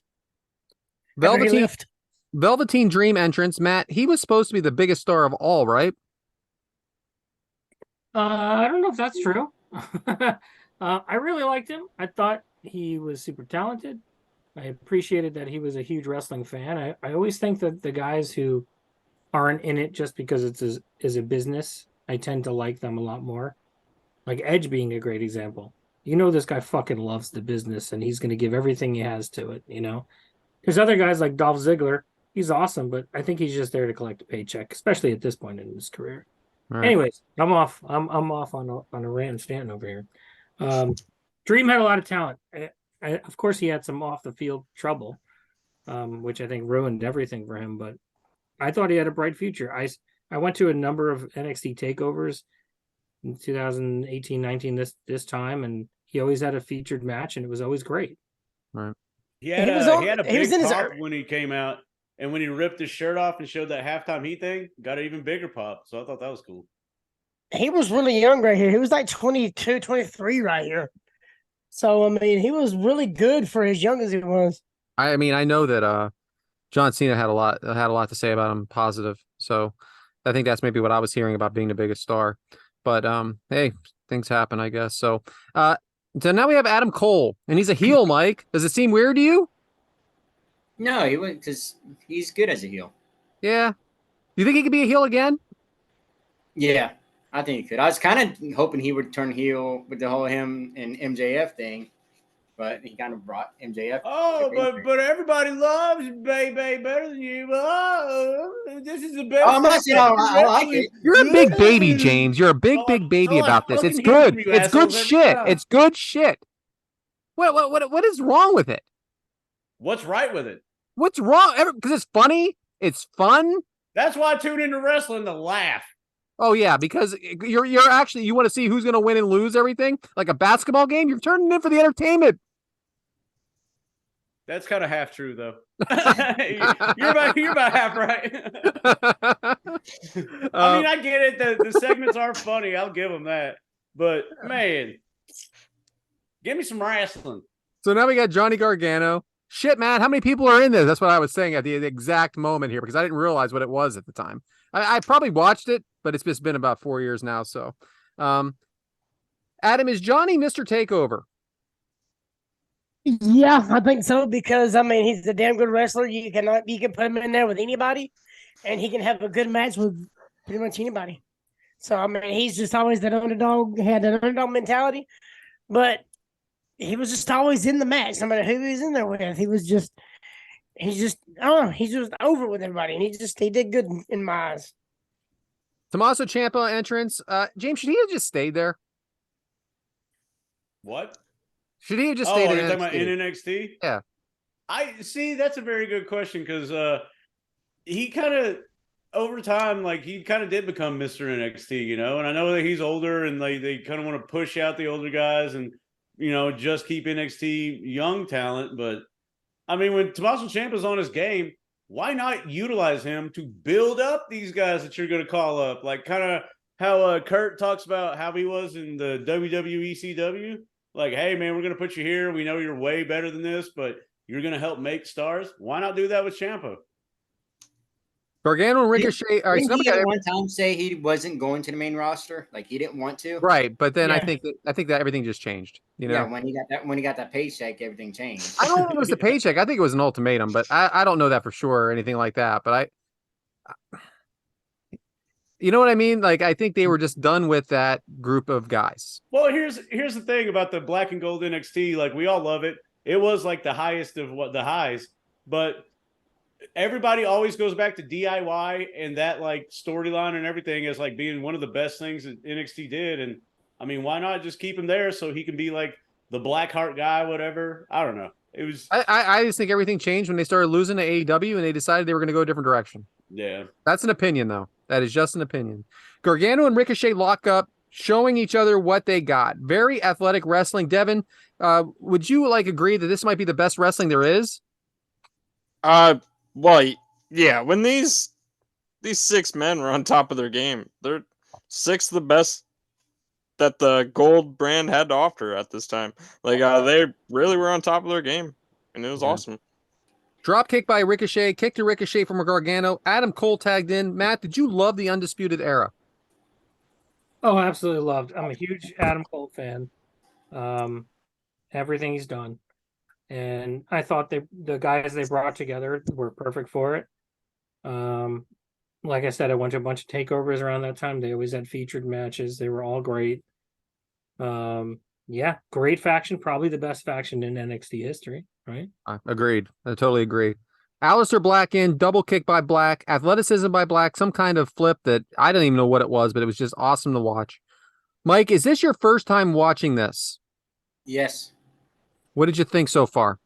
I liked it. It was a great match. Everything came out like fantastic on it. So I really dug it. I wish I would have watched it when it was live. And that's a good question, Devin. For Devin or anybody, like, were you watching this live, or did you watch the halftime show of the Super Bowl? Well, Yeah, I watched this live. This wasn't live. Technically, it was taped. But it was on during the Super Bowl. I watched this when it aired live, but I was also watching Maroon 5 because I just pulled it up on my phone. Live to tape. Watching both. I did not watch this. I watched the Super Bowl halftime show. I'm just curious. It's not really always your choice, is it? You know. No, I watched it. I watched this when it was on 100%. Okay, cool. So strikes by Black, so awesome. Adam, do those strikes hurt more than a kendo stick? No. Yeah, we'll see, pal. Ciampa in, tag to Dream, big shoulder tackle by Dream, looks great. NXT. Kicks from Ciampa. James, how is Michaels doing on the microphone? Shawn Michaels, that is. He's threading the needle between too hyped and just selling it out. But I think he's doing a good job. I mean, he kind of knows like where it's at and what he's doing, and he knows what to say about who to kind of promote that talent to where they need to be promoted to. You know what I mean? Like, since he's kind of running the show at this time, he knows what to say about who to kind of get the specific points across that he wants to get across. That way, moving forward, maybe people will tune in. He's an entertainer, bottom line, and he knows his stuff. Oh, yeah. Elbow by Dream and double axe handle by Dream. Then Ricochet. Alistair does a flip for absolutely no reason. Then Ricochet. Devin, what the hell is this nonsense of them just like they're not doing any moves? What is this bullshit? Honestly, I don't know. I don't get it. I understand in like a singles match if Alistair Black is like about to dive out into the outside, but then he intimidates his opponent by coming back into the ring and sitting there. So it's like, I'm not going to jump, but like just to come in for no reason to do this. I don't know. Any of you guys know what's up with this? Nah, it's just fun. I'm just kidding around with you, Devin. Yeah, it's all three of them. It's kind of, because Ricochet does it right when he first gets in the ring. Yeah. He'll run, do this backflip and kind of pose. And then that was Alistair Black's kind of thing for posing too. It just seems out of character for Black to me to do it. Because he's such like a badass and everything like that, a striker, and then he just does this for no reason except just to say, "Hey, look what I did." But he does it during his matches during NXT. I don't know if he does it so much now, but back then he did it pretty regular. So Matt M, let me ask you: this is this AEW? Like before AEW was AEW? Is this the AEW fan watching this? There's a big crossover for looking at Venn diagrams, yeah, because this was less about star power and more about in-ring performance. And I think that's what AEW is to me. Right. And why I love it so much, because, I can just have two guys go out there and put on an awesome match, and I'm not going to cry about the lack of story, which is a big thread these days in the stupid tribalism bullshit. Yeah, Mike. Precursor, a lot. I'm sure a lot of the guys that went through NXT, if there was an AEW at the time, they would have wanted to go there. So Ciampa kicking Dream on the outside, and then he does his clap, which is kind of the same idea here, but it is something that Ciampa does. Ciampa in control of Dream, headlock, slingshot by Gargano, spear by Gargano, I mean. And then, Mike, do you think DIY, now this could be already have happened, DIY can work on the main Rob's roster, as I cannot speak at all. Rock Lobster, Red Lobster. This sounds like Mike's Meat Minute. I don't see why not. I mean, they were a great tag team, so give it to them and then see what happens. Exactly. What can go? What's the difference? You can just end it. Yeah. That's a great point. It's better Adam- than these makeshift teams that they just put together out of nowhere. And have him win the championship. Exactly. So Adam Cole, baby. Matt, do you have the upgraded YouTube? Because this is my 7th commercial at this point. No, I sat through the commercials. I don't pay for YouTube. I pay for enough other streaming shit. Just saying, what a lot of breaks that you had during this YouTube special. Adam, is this your Thank you type for of making wrestling? the sacrifice. I lived through it. Adam, is this your type of wrestling, or is there too many spots, baby? Well, I understand why they're doing it because they have 15, 20 minutes to pull an audience that maybe not a lot of people have seen a lot of these folks. So I understand why they want to be, because they're watching the athletic NFL games. They want to watch an athletic NFL, wrestling match. So I can understand why they're doing it. But I mean, if you go back in the past and watch these guys one-on-one, it's not just a glorified spot match. They actually do some damn good wrestling. But I understand why they did it here, though. There's a lot of spots here. Bear with me, guys. There's something I missed. Just, it is what it is. 619 by Ricochet. Again, he's putting on a big display. Then a spring elbow. Cole kicks out at 2. Crowd loves it. Black. Shit. Black with a moonsault off the rope. Adam. And then, Jesus Christ, Brad. Another moonsault on the outside. Lands on his feet. Gargano there. Dream there. Is this a car crash, James, or what? Because I can't even keep up. It is a lot to take in there for sure. But yeah, it is kind of because as you notice, you want to build a story. I know there's no storyline like involved in, but you want to kind of build a story within the match, but you also want to show your talent. So it's kind of a damned if you do, damned if you don't thing. But yeah, you gotta have a run of moves like bam, bam, bam, bam, bam, bam, bam, real quick. I read through this today and I had no problem. I look at it now, I can't even see it. And I have had one drink, by the way. So it's just me. That's probably the problem. Right? Double Step the knees. game up with the cold, refreshing taste of natural light. That is natural light. Double knees and a German suplex. Gargano kick out. DDT by Ciampa. Now again, one move after another. Devin, do you think they achieved what they wanted to with this display? Do you think they got a bigger audience? Or do you think it was just WWE fans going and watching later? Or then? I bet it drew some audience because if there was some wrestling fans hosting a WrestleMania or like a Super Bowl party, they're like, hey, I'm switching to this really quick. You all know I love wrestling. Check it out. If there's some people at their Super Bowl party that are like, man, this is pretty entertaining, I'm going to check this out myself. But honestly, I bet most of their audience was those diehards that are going to watch it anyways. Mm-hmm. Matt, was your goal here to make sure I couldn't keep up and write down as much as I could and screw up? Right, for both matches, correct. Yeah. Well, to add to what James said, this is I did write that. Just so you know. To add to what James said, this is absolutely a get your shit in match. That's what this is. And they got their shit in and it was good. I want to point out something else if you're... Go ahead, just talk. Oh, okay. No, please. It's your So- It show. is your show. It's my show. I pre-colluded with Brian. I noticed somebody in the crowd during this match. I don't know if anybody noticed, but this was at the Performance Center and it was pre-taped, so they probably had some internal folks there as some seat fillers. Yeah, no, they did. They had Tanara. They had Yes. Kate and Carter. They had her partner. One of the guys, not the British guy, but his partner. He Yes, was yes. in it. There's Zia Lee right there also. So. Yeah. Hey, Mello. Yeah, Mrs. Ty, Guevara! yeah, Ty Conti at the time. Yeah. Yeah. But yeah, I Hello, noticed lady. that, and it was really brief, and I noticed it, and I had to have my wife's set of eyes confirm that was in fact her because it was really quick. Yeah, because like I said, that's She Zia said. Lee in the picture right there, and then there's 5 or 6 other people from the Performance Yeah. Center in there. Well, I guess I was really only caring about Ty. Yeah. I know. I love Zia Lee now. Wait a minute, Zia Lee's awesome. I don't wish have they any used points her for you. more. So, by the way, Adam, NXT's first female official, Jessica Carr, how's she doing? Oh, she's amazing, dude. I mean, that's why she's on SmackDown and she's one of the top referees in WWE because she's dedicated. She's amazing. Super kick by Ricochet, standing shooting star press by Ricochet. Then a kick by Cole to Ricochet while doing a moonsault. Incredible. Mike, does it matter who wins here?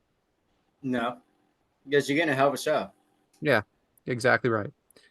All 6 in the ring now. Brawl to an absolutely huge pop.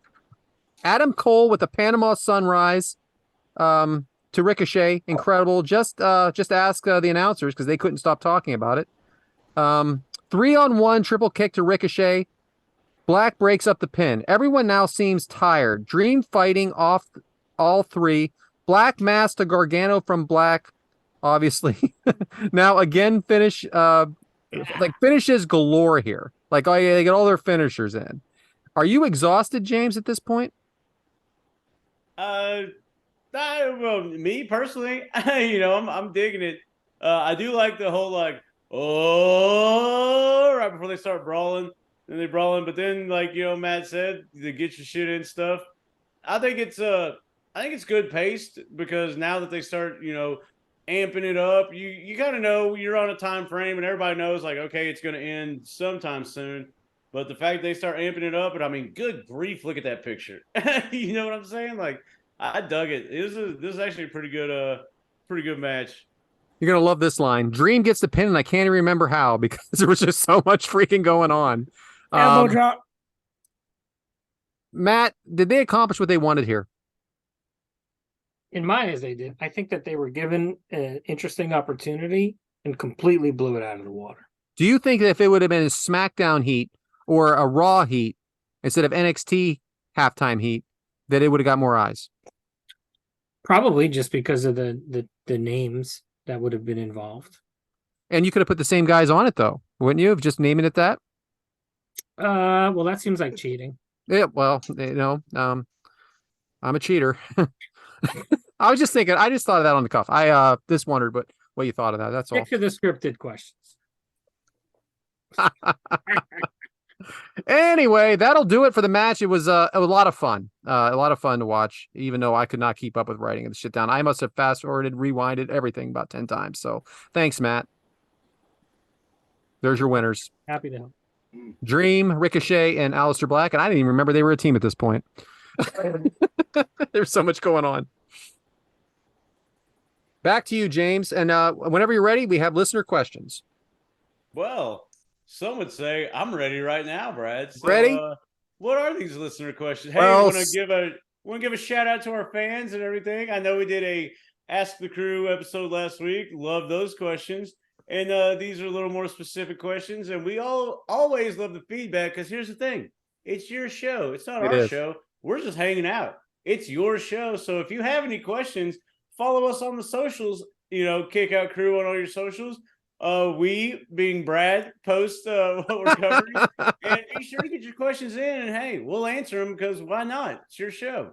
So, Brad, go ahead. So some of these Matt has already seen, some he has not. Hey, Matt, from Mike Bober. Why don't you travel to all the events like your boy does? Oh boy. I don't have the means. Right? He's got the time and the opportunity and the means, so he goes to a bunch, and I try to go to some, especially if they're local. But maybe one day I'll go to all of them. So Matt, I was at an event that I talked about on the show that Lotus and I were at, and it was a pay-per-view for Ring of Honor, and then the next night he was on Collision, and he is literally talking to me behind the announcer. Hey, Brad. It was the craziest thing. I'm like, Lotus, come here. Remember this guy? Same shirt, by the way. Next question is from Josh Fields. He's got a few of them here. Matt, what are your top 5 albums that came out in the 90s? Yeah, I did see that, and I prepared some answers because I don't know, winging. Thank God. I thought about it a little, but not too much. So, in no particular order either. I've got Foo Fighters, Color and the Shape, 1997. Love Foo Fighters. I've loved them since, way back, since before they were, maybe one of the biggest rock bands in the world like they are now. Saw them back in 97, saw them back in 98. And I wanted to bring this up because I know I know part of the Kick Out Crew drinking game is you have to mention Varsity Blues every week. Varsity Blues, the soundtrack was a big deal, and My Hero was on the soundtrack. Yep. Foo Fighters did not really blow up huge until after that movie came out, and that was like 6 months after the album came out. He is so happy right now. James That is is a so sweet happy. part of the movie too. That is such a sweet part of that movie too. Oh man, love it. So drink. Yeah. All right. So the next album is Alice in Chains, the Unplugged album, the MTV Unplugged. I don't know if you guys dig that stuff, but that whole grunge 90s Seattle thing, I mean, I'm all about that. Still to this day, I am. Phenomenal album. I got to go with Metallica, Black Album. That's 1991. Nothing else matters, baby. Yeah, I mean, it's my favorite band, so obviously it's a legendary album. Not a lot wrong with it there. 9 Inch Nails, The Fragile, 1999, double album. Oh. 9 Inch Nails is an incredible band, incredible live act. Seen them a bunch of times. I tried to pick albums where it was like every track is awesome. It's not just like 3 hits, Really like them. And this one, I probably could have went more with my alt rock and all that, but I chose Tom Petty, Wildflowers, 1994. Boom. Good album. Tom Petty, an American legend to me. I don't like country music at all. And it's like he came as close to country as you could without actually being country music. It was purely Americana is how I would characterize it. And again, every song on the album is good. There's a lot of hits on the album too. It's also a pure solo album. It's not Tom Petty and the Heartbreakers. That is a great album. Great album. a It's one of my favorites. I listen to it at work. Like it's a probably phenomenal album. And actually, they did an anniversary release recently, and there was like a whole like other disc of songs that he made for it that they never. He was actually going to tour and do like Wildflowers extended tour, but then he died unexpectedly. It's like the same. Is it the same day or before or after the same day as my son was born? Is when he passed away. But he was planning a tour to play like the extended Wildflowers with like 10 songs that nobody ever heard before. So that would have been awesome. Awesome. Even though country music's awesome. Just want to let you know that. Oh, it's definitely. Yeah, Garth Brooks. Freaking all of it. Anyway, Garbage. Matt, You look like Country a other music or sucks. not? Where are you from, You can't Adam? say all of it, Brad. Cowboy Troy Garbage. is atrocious. Most of it's good. Big Matt- Rich, pass. Well, yeah, I'll give you that. No, it's if it's Dan my and Shay. if it's really my show, I don't want to talk about country music. All right, Matt. Same Josh Fields again. What wrestler absolutely gets on your last nerve and why? So I thought about this one a lot, and I'm actually glad I did because the current rosters, nobody bothers me, which is great, right? That's what I want. But someone in recent history, Alberto Del Rio, never liked the fucking guy.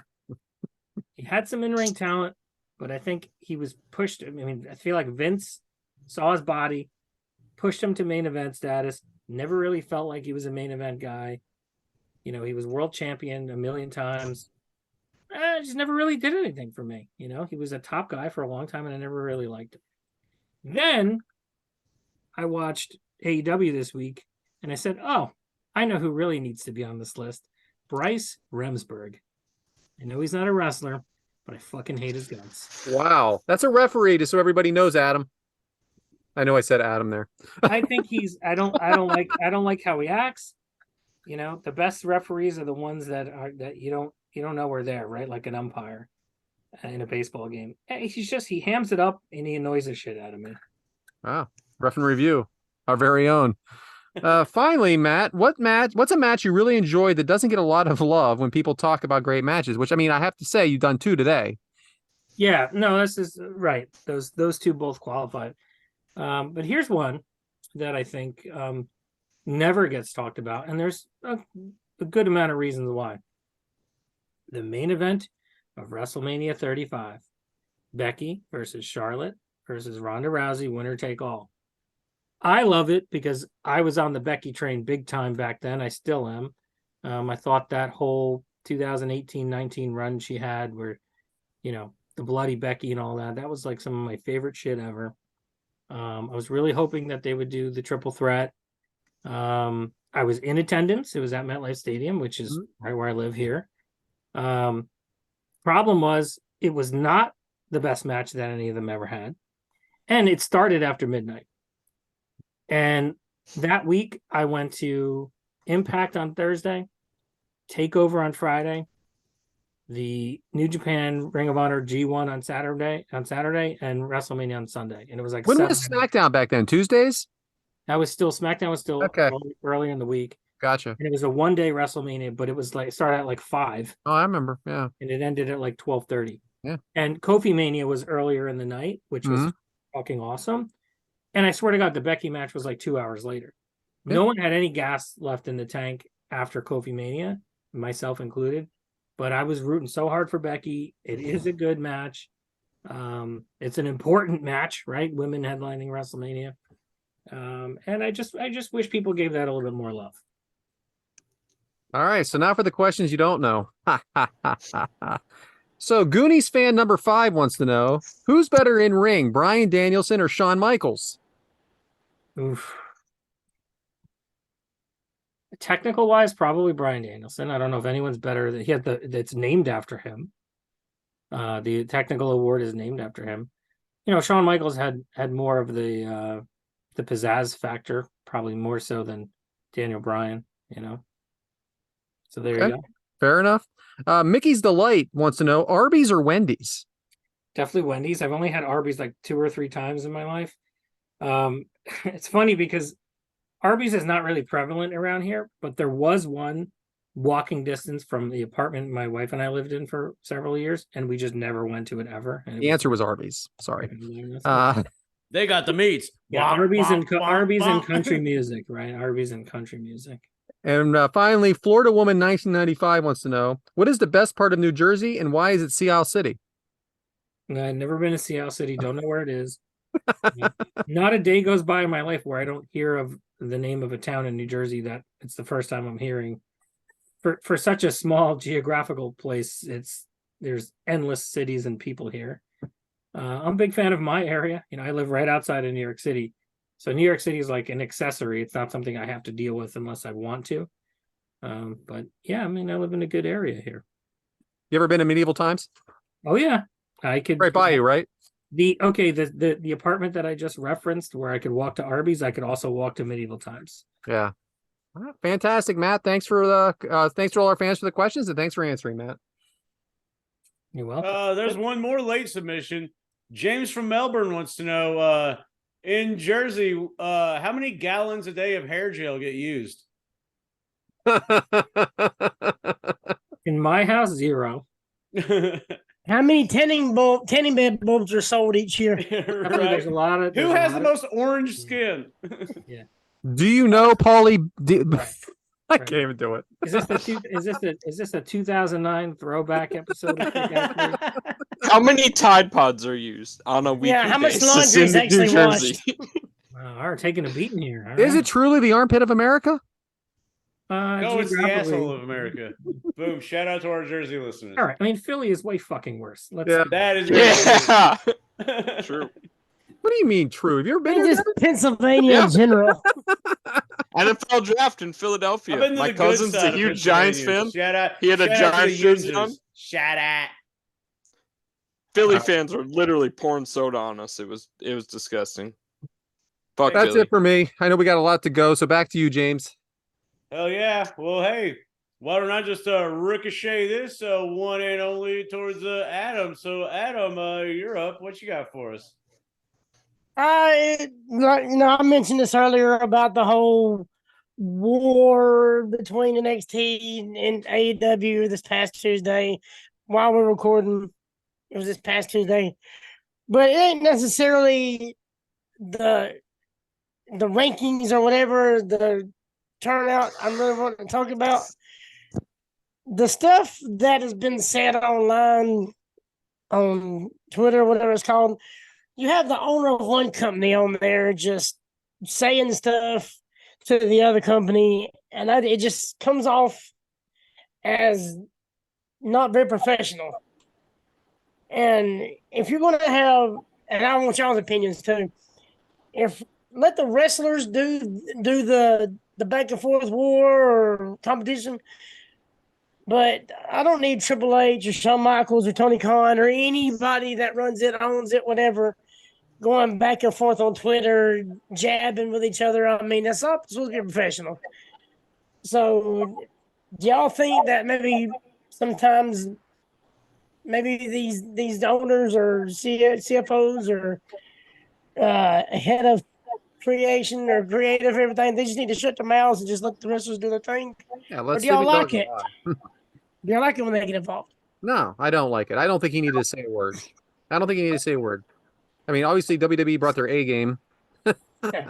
Which I know they're trying to get ratings and stuff too. They're shopping for whatever they're doing to find a new home, but let the talent do what they're supposed to do, and the creative people, you know, and the owners do their thing, and quit doing little jabs back and forth. I mean, because they ain't no. It's supposed to be professional wrestling, and I don't think that needs to be a part of it. I totally agree. I don't think it didn't come off well. No. Well, and it's not a competition between the talent really, because they all know each other, they like each other. Yeah, The and competition is for, you know, pretty much fans, I guess, see it as a competition. But to have Tony Khan say the dumbass thing that he said, man, just let it be. Like, what did that add to your company? Did it bring other people in? Like, oh shit, they didn't get Undertaker over 1 million views. I'm gonna go watch AEW. Like, it did nothing. It's just stupid. It seems a little petty, and you know, like just you don't gain people by bashing other people. You know, like So promote true. your stuff and just let it be. yeah, I mean, it's good that there's competition. It doesn't have to be a war. I like AEW. I like what they're doing. You know, I'm a fan of theirs. Don't nobody thinking I don't like them. But I mean, it's good for everybody when you just have two great shows, because it makes the whole thing blossom better. And taking little cheap shots, doesn't matter who it's from, it just makes it look bad. I mean, it just takes the whole respect aspect of it out of it. And I just don't think it belongs in wrestling. Yeah. Can't argue, buddy.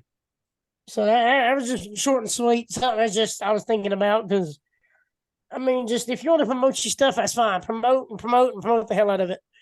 But leave the jabs, you know, to yourself. Let's not be that negative on. I mean, Twitter and all that crap's negative enough. We don't need that extra stuff. True. And if you like wrestling, you're gonna end up liking all wrestling. You know, like you can't Exactly. watch one wrestling match and be like, "Oh, I like that." Watch There's another nothing wrestling match. wrong and be with like, liking "Nope, both hate that." companies. Like that makes no sense. There's nothing wrong with liking more than one company. There's nothing wrong with that. The same wrestlers anyway that we see in one and the other. I was about to say, some wrestler starts in one company, goes to another company. So did you hate him there? What am I supposed to do? Like him Boo here? Jade Cargill now? No, I'm not going to boo Jade. Exactly. So that was it. That was just sitting on my mind. I was just wanting to see what y'all thought about it. Great stuff. You know what else is great stuff? Matt M. And some would say the world according to Matt M. So, Matt, what you got for us this week, man? It's your show. Take it away. So I don't know what was expected of me in this segment, but I did prepare something. Oh, here we go. First of all, I definitely agree with what Adam just said. I mean, I think most of the tribalism stuff is actually BS. I think most people watch both shows, and you know whether they're it's like when people used to listen to Howard Stern in the '90s because they hated him. You know, it's the same sort of concept. Anyways, so I wanted to address or maybe dispel some modern wrestling beliefs that I think a lot of people have that I really disagree with. And number one being that, you know, bigger is better. The bigger wrestlers, the smaller guys should never be able to compete with the bigger guys. And I just think that's nonsense. It's not a who's bigger match. It's about who's a better wrestler, who can outmaneuver and outthink their opponent. Size can be an advantage. It could be a disadvantage. It seems like those in the industry are so hell-bent on getting the big guys over. But when do they really pan out? Omos, don't think he panned out. Parker Boudreaux, looks like he's failed in 2 companies now. I think fans are interested in talent, not size. And then when you do get an athletic big guy in the ring, like Luchasaurus, all the jaded vets cry about it. Oh, he's a big man. What is he doing all this flippy floppy stuff for? Dude, that is the fucking point. He's a big ass dude and he can throw down with the ricochets of the world. I think people need to deprogram that belief. We should be giving somebody like Luchasaurus more credit than some guy who was just a giant his whole career. And on that same note, I'm not anti-intergender wrestling either. It's a wrestling contest. Okay, maybe they shouldn't have violent death matches or spousal abuse matches, but don't tell me somebody like Bianca Belair and Rey Fenix couldn't have a fucking banger. Do you think the top tier women in these companies want to be told that they can't wrestle the men? Let's see what Charlotte has to say about that, or Becky, or go tell that to Jade Cargill.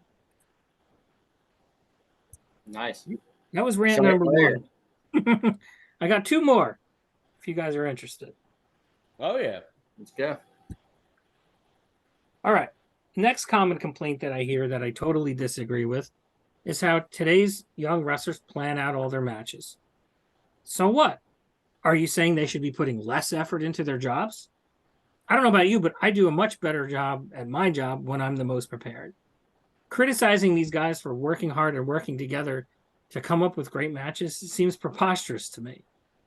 Just because the older generation called it in the ring doesn't mean that their matches were better. You might even say maybe they were just being lazy. Maybe some of them were phoning it in. Whatever it took to make them to make the next town. I, for one, appreciate the effort that these guys put in. And finally, I think squash matches are completely useless. We can never get away from them. Why are we wasting time with some big man beating down some enhancement talent just to show the audience something that we already know? Sometimes I can appreciate, these jobbers getting some airtime, right? They're young guys, local guys, or whatever. But I don't need a James Ellsworth storyline ever again. And wouldn't you rather see a random 5-minute match between Buddy Matthews and Scorpio Sky instead of them just sitting on the bench the whole time and some guy you never heard of or two guys you never heard of getting their ass beat down?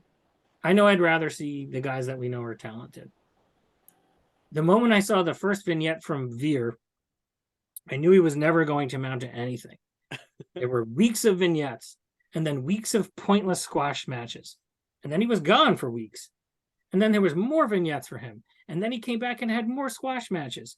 He did literally nothing. He was just a waste of time for like a year because they were trying to promote some big guy with squash matches. And I knew from the first second I saw him that he was not going to amount to anything. And I guess that's the world according to Matt M. Very good, Matt. Like it. Obviously, that's a spin-off of Rant and Stan. You're much nicer the way you put it, though. I agree with a lot of that, though. That was good stuff. I dug it. I like the thing about the squash matches. I mean, if they were done right, it can show some of these younger guys what they can do. I don't like the whole come in, pop bomb 3 people and leave. Now that is the pointless bullshit. Squash matches were supposed to be for when we were younger to get us to the venue because they were just showing like a high-end talent with an enhancement talent. But then the big events were at the house shows. That it's really not. It doesn't make sense as much anymore. Yeah, like Magnum T comes out or Magnum TA comes out. Some dude maybe gets like one clothesline on him and he's like, and then just turns it on, bam, bam, bam, gets his shit in, and then pins him 1, 2, 3. Come watch Magnum TA versus so and so at blah blah blah Coliseum. But nowadays it's kind of just like, okay, it's pointless. But every now and then you have a Chris Jericho get pinned by somebody. Or the Kid beating Razor Ramon. Yeah, every once in a while. But those weren't squash matches. True. But they were supposed to be in our eyes. We thought they were going to be. Yeah, right? they were gonna be one-sided matches, but it wasn't like guy you've never seen before. Well, Kid got beat the week before. That's what All right, but I'm just saying. Yeah. But also, I did disagree with one thing. I can't stand seeing Brian Cage get pinned by a guy a third of his size. I do have trouble with that. Well, I the, do the struggle with that. problem with Brian Cage is that he has no credibility because he never wins any matches. It doesn't make any sense to me. The guy is an absolute monster. He never wins anything ever. It makes no sense at all. So, He takes more, same with Jake Hager. Never wins a more match. jobs. They don't win matches. How am I supposed to believe that they're a threat? I don't like that when we're told that they're a threat when they've never won.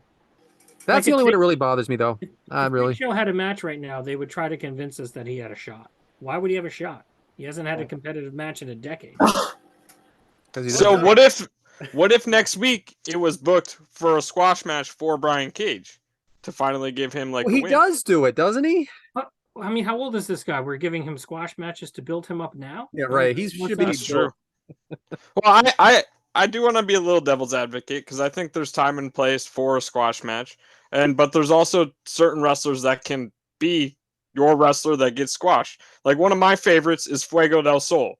Fuego, his biggest gimmick was when he would get squashed. He would come in and he would have an awesome match against Miro. But then 2 weeks later, he is put on the same exact platform, a match against Lance Archer. It goes 45 seconds because Lance Archer destroys him. But that's Like I think there's a time and place, and it kind of sets Lance Archer a little bit higher than Miro, where you're gonna want to watch the two kind of collide eventually. But what you're talking about, there's actually some story there. The squash match that I'm hating on is the one that doesn't give us any new information. Like enhancement talent off the street. Like I know this guy is going to be this guy in a short amount of time. And what did you know after the match that you didn't already know before? Nothing. Like these last couple of Wardlow matches. I was about to just say Wardlow comes out, That's- beats Matt Seta. Where are they going with that? Like if we had a clear That's the path, word. then okay, cool. If a squash match makes sense. But if he just walks out, beats Matt Sydal, and there's no like, because who's Wardlow facing next? Who's he getting ready for? Griff Garrison before that, right? Yeah, there's nothing. And that's the worst kind of squash matches. You already tried to establish this guy as a killer. Now you're trying to reestablish him. We didn't forget. Right? What we remember is you didn't book him well. That's what we remember. Yeah, Yeah, for real. this is the fourth time you were showing us how he is. Exactly. Now continue to show us. Don't just show us and then forget about him, and then show us and forget about him. So Continue. in summation, you all agree. Yeah. Well said, Madam.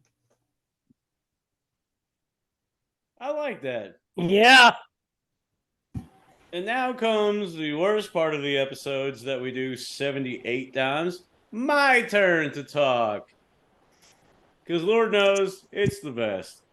And it's called The Spirit of Traveling on the outline by Brad. Because once again, your boy is not at his house, as you can see by this background. If you haven't noticed, if you're watching the video versions on Premier Streaming Network. But I'm at my mom's house in Miami, Texas. That is Miami, not Miami. It's a town of, I don't know, 600 people probably, give or take. But, you know, I'm traveling. And my dad came to visit me. And my best friend, Jesse, who I've talked about a million times on this show. And we were talking about my dad was hammering home this Your Show thing. And I reiterated back to him, like, hey, man, like, I want nothing more than for everyone of my co-hosts and of course Matt, I want nothing more about this show than everyone else to get their shine. I mean, let's be real. I know I'm the best. I mean, come on. I know I'm a great motherfucker. Well, that's a loaded statement, but I know but it ain't, the show ain't about me, and that's what it's about. It's about your show. And I want everybody else to get their due, their praise. And I obviously have great co-hosts, they're the ones that make the show, not me. Because guess what? It's their show. It's your show. And I love that fact about what we have going on here. Sometimes I feel like I just want to show up and say, welcome to the show, and boom, kick it to them, because I love giving them their moments, because they need it and they deserve it. Well, they don't need it. That's rude. But they deserve it, and I like that. And, the spirit of traveling is, Came to visit some family. Obviously, I travel a bunch. It feels like every month I'm gone somewhere. But sometimes life is worth living and worth reaching out there. And hey, if you don't want to get out there and take trips, that's totally fine too. I'm not trying to bash that, but I do love the fact that life is definitely worth living and it's definitely worth getting out there. And if there's something you want to do, then save up your money, like make a goal that hey, I'm going to do this. Save up your money, book that trip and go. Because it's better to go on these trips than to 20 years later be like, oh, I wish I would have done this. I wish wish it now. Make it happen now. Hell, Matt's talking about being front row at every fucking third pay-per-view. His buddy's there all the time. You think his buddy's just like, oh, I wish I could do this? Or does he do that and have stories to tell? Have memories. It's not all about the stories to tell. It's about the memories that you have. It's about what makes you happy. So, and I'm visiting my family. I live in Florida. They live in like Texas and Oklahoma. I see them once a year, maybe. And, I cherish these moments. I may talk shit about the small towns, but man, I've had a blast being here. I've bought a lot of cool stuff, which you will see on future episodes because I just shipped them to myself, which was very expensive. Shout out to shipping things being very expensive. Love that. Amazon. I can order something on a website and shipping's what, 10, 15, 20 bucks? But boy, if you ship it, get ready because I just spent $180. Well, I didn't spend it, but $180 shipping one box from my mom's house to myself. Love that. But yeah, life is worth living. And if living your life is staying remote and doing what you do, that's fine. It's the spirit about traveling. Traveling is what makes you happy. What brings happiness to you. I do like traveling. I like flying. I hate driving. If I could fly to work every day, I would because I hate driving. But got to see my niece and nephew, got to see my sister, my brother-in-law, great people. Got to see my best friend Jesse. My dad came to visit, staying at my mom's house, And what's more important is I'm living life. And I think that's kind of what it's all about. Find what makes you happy, live life, and travel away from your worries. Whether if that's staying home and watching wrestling, by all means, that's the spirit of travel, So I love it. I appreciate it. I'm thankful once again for all of you guys. Matt, great friend to me. But hey, man, it's all about finding your own happiness, man. And that's I know I've hammered this home like 78 episodes, but do what makes you happy. We all know that you have to go to work, you have to pay bills, you have to do all these, chores and whatever. But man, sometimes it's about that escape. And sometimes it's about where you're at. Well, hey, just travel away from that. And that, I think, is the spirit of traveling. So, love you guys. Have a ton of fun doing this all the time. And you know what's more fun? It's probably our second most popular behind Waka Waka Waka, which is taking a main event status now. But hey, Brad, I think it's time, isn't it, for one of our most popular segments? And hey, we have a great guest, so what better way to travel on down the outline than this one? So Brad, take it away. Just for you, Matt. F, Mary, Kill, M edition, as in the Matt M edition, M edition. So we have three ladies here, all with the last initial as M. Jenny M, Kate M, Meghan M. Who are they? They are Meghan Markle. That is the wife of Prince Harry. They are Kate Middleton, the wife of Prince William, and Jenny McCarthy, just because. So, see, Brad, that's what I'm saying. That's creativity right there. Look at Brad. So go ahead, Madam. What's it going to be? I don't even know if I know who Kate Middleton is. Well, there's always Google, right, Devin? Right, Mike? Yeah, right. I was about to say Mike. Mike is a. If you have not seen Kate Middleton on TV, I'm disappointed. Yeah, I mean, well, probably. I mean, it's a process of elimination, right? Yeah. I'm gonna have to kill Jenny McCarthy because she just seems annoying. Oh wait, different Um, person. I mean, That's a sold out thing there, Yeah, bro. it is. Meghan Markle, I grew fond of her because I used to watch Suits when that was first on, Yeah. and that was pre royal life. Yeah. So I will marry her before Prince. So I'll marry her. So then I guess I'm effing Kate Middleton. Sight Perfect. unseen. Thank you, Matt. Devin? So I am actually gonna marry Meghan Markle. She just seems like she'd be right up my alley. I don't know. Prince Harry seems like a cool dude, chill He like is a me. cool so- dude. Wow. Already cracks in the foundation of your marriage, Devin. Wow. My F is gonna be Jenny McCarthy. No explanation needed. And then, out of process of elimination, sorry, Kate Middleton, but she's got to go. The Duchess is out. All right, I'm about Mike. to Google. I gotta go Google her right now. Hang on. I'm going same with Devin. I'm marrying Megan because, man, she's hot. Fire. She's fire. Nothing Jenny because, and I do know. because I don't know. I don't know who the hell she is. Kate's going. I wish I knew. Kate's the Princess of Wales, not the Duchess. I misspoke. Sorry. That's all right. No one knows Whatever. anyway. Nobody wants a princess anyways. They're stuck up. We have 17 German downloads. They may know the difference. Yeah, that's true. Shout out to Germany. Guten Tag. So you picked Mike. So then we have Adam. I mean, I hate to agree, but I mean, Devin's right on it, Matt. Mike's right on it. I mean, it's you marry Meghan Markle, you F Jenny McCarthy, and I'm sorry, but I gotta kill the princess. I'm sorry. All right. How about you, James? Well, I don't want to kill Jenny McCarthy because I have a feeling hepatitis or syphilis or something. Maybe. But I do. Donnie wanna say- Wahlberg might not like that either. I do want to say, from about 8-year-old James on, Jenny McCarthy, man, MTV sold out. The Playboy, I think she's been on Playboy twice. She even posted a picture of her sitting on a toilet one time, and I was like, Oh "That's yeah, hot." nothing better than that. So, yeah, singled out with what's his name? But yeah, man. So I know Jenny McCarthy's getting that F.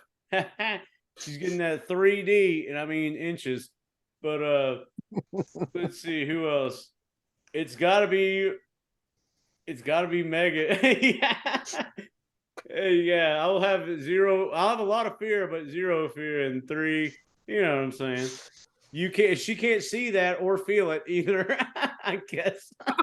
But yeah, she is that is the F for sure, Jenny McCarthy.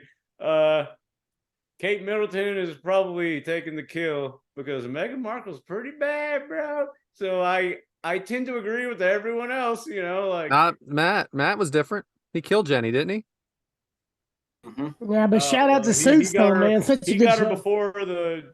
Never mind. I'm gonna leave Yeah, that because of the toilet scene alone, I'm gonna kill Jenny McCarthy, there. and then I'm gonna marry Meghan Markle and fuck Kate Middleton because someone's got to. Well, Matt M too. Someone's got. To. I mean, this troll that she's married to. Come on now. What a nerd. He ain't getting her any other way except being Prince. Yeah, he ain't doing her. He ain't getting it Promise. right. Now, Harry might get Megan. Harry's cool. Friggin' William. Wow, Not because he's cool. bald. Yeah, bald, stupid. All right, so Look, damn it!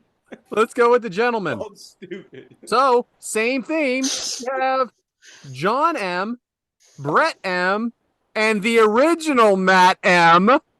So we have John Mayer, Brett Michaels, and all right, Matthew McConaughey. Oh, I thought you were saying Matt Mitchell. Shout out Casio. Yeah, shout out. He's my kill. John who? Go Who's the ahead, person? Matt. It's John Mayer, Brett Michaels. Brett Michaels and Matthew McConaughey. All right. Who are you Googling? Yeah. Who are you Googling? These are well-known people. I'm thinking. I know. I had to see what they look like though. I'm looking at Mike. Go ahead, Matt. I think My mayor's running when I had to. I think this one's pretty I easy. get a refresher. That's think we- easy. I think we got to marry John Mayer so he could serenade me whenever I'm. All right, see, you're already. It's not easy. Kill Matthew McConaughey because Oh, as much as I adore him as an actor, I despise him as a human. What? What am I He's a missing? professor now, Dick. I'm not marrying the actor. I'm not marrying the the performance. Yeah, part. I'm You're marrying the human who's. We'll get to annoying me. shit. Doesn't he go on fucking darkness retreats and shit? I can't put up with that. Listen, That's Aaron Aaron Let's just have a good time here, Matt. Yeah, Let's just have a good time, pal. And mean, then he's your I'm sure namesake. Brett Michaels knows how to F for sure. So I'm in for that. All right, Devin. All right. So I guess I'm a marry Matthew McConaughey because he's all right. You would, Stoner. John Mayer, me and him are gonna have a good night, and kind of like Matt M said with the serenading, he's gonna end up serenading me that night. Then on a process of elimination, that bandana is gonna get a little too tight on Brett Michaels. Well said, Devin. Go ahead, Mike. All right, I'm marrying Matthew. All right, because that'd be fun. I'm gonna fuck Brett because I mean, damn, he's having a good time. And John, he's out because I'm once again don't really give a fuck about him. All right, go ahead, Adam. So I'm marrying John Mayer because I can listen to him sing all night. Fuck that. I'm effing Matthew McConaughey because he's probably got plenty of money. And I'm killing Brett Michaels because after the Rock of Love and they don't tell him what he's untaught. After that TV show, I don't want no part of it. But it was a good show though. Rock of Love was actually a pretty good show. All right, James. We've got the afternoon. You've got this room for two. Which actually, that's not even as good a song. I'll tell you, Why Georgia Why is one of my favorite songs of all time. Love it. And, sometimes I feel like we're slow dancing in a burning room. But hey, I will try to I'll marry John Mayer. You know what I'm saying? I will, oh, God. I kind of think, I made my STD joke early because Brett Michaels, he probably has Hep A, B, and C on him. But, I guess that's why every rose has its thorn, But, hey, he'll give you something to believe in. And that's no Unskinny Bop all night and day. Unskinny Man, Bop. he thrown in probably there, talk dirty to me. Who knows? You throwing you- Unskinny You Bop might is as a well. problem. You might as It's a well going real down to problem. Paradise City, man. That's Axel and Guns N' Roses, but hey, But no big deal. I'll F Brett Michaels because whatever. Because here's the thing. My Texas Longhorn professor, because he teaches there now. All right. Because the eyes of Texas are upon Matthew McConaughey. And although I'm killing him, I'm not gonna degrade him by having sex with me, nor will I make him marry me because that's not very championship material. Cannot So- believe you included Unskinny Bop in that. What? All night and day, Brad. Freaking worst song ever by them. What? Unskinny Bob, nothing more to say? Well, Yeah, hey, it what's rhymes got for you- sure. It definitely what's got you rhymes. What's got you so jump back? Speaking of STDs, shout out CC DeVille, huh? Gosh, man, I'm Go glad I picked ahead. this group. All right, I am marrying Matthew McConaughey because yes, all right. I'm a big Wooderson fan and Wooderson all night.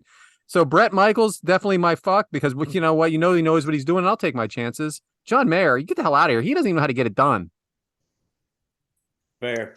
Have you guys ever heard Gabriel Iglesias' story about Matthew McConaughey?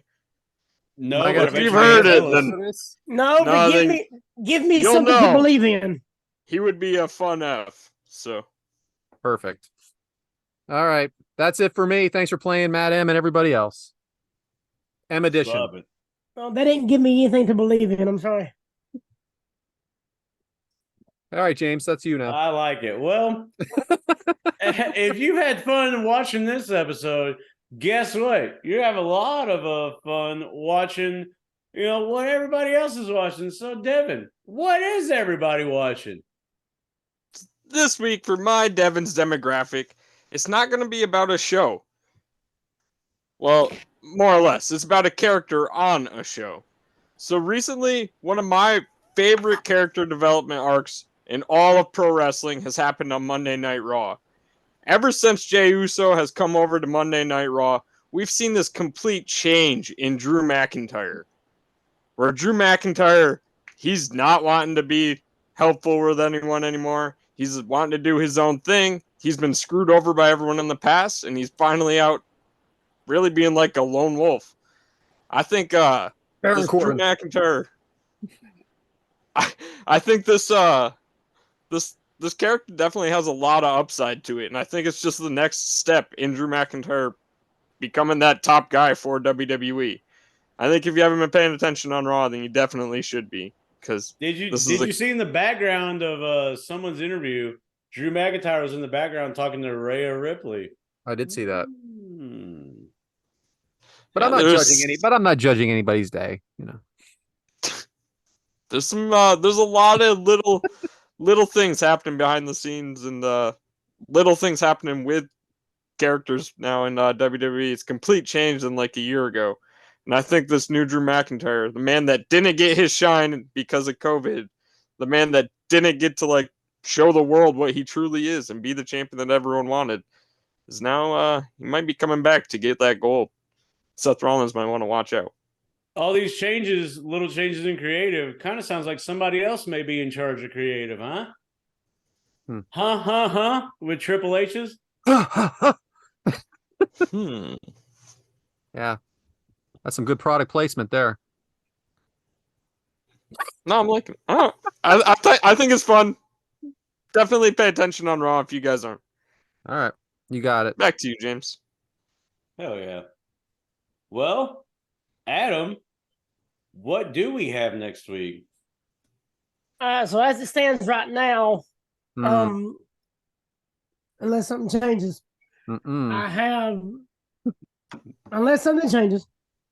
I have the locksmith Brendan Williams from New South Pro Wrestling coming on. He did the best of 7. Him and Tyler Franks, a real good technical wrestler. So as it stands right now, we're gonna have him on next week. Watch a couple of his matches, and Who is him? Brendan Williams. Yeah. But anyway, so I actually had the pleasure of refereeing his 7th match against Tyler Franks. So I've got to know him pretty well, and hopefully, like I said, unless something changes, he'll be on with us next week. Perfect. Well, hopefully nothing Nice. changes. I'll watch some matches this weekend. We'll get it going. Hopefully, Adam. yeah. Is it going to be? Well, we don't know, so I'm not going to speak out of turn. Yeah, it will be. That's what we do, isn't it? Watch along. Will it be watch along? Who knows? Probably so. Yeah, probably so. We don't know the matches though. Yeah, it don't matter. I haven't got a chance to tell you guys, but I have a one-on-one interview lined up with a guy that has been at Spartan Wrestling here, and I believe he's been at Deep South Wrestling. His name is Rico Bravo. So I'm going to sit down with him next week, chat with him one-on-one. Awesome. So I'll be looking for that. Breaking news on this show. 'Cause Yeah, none that's of news did to know us. that. And Matt M.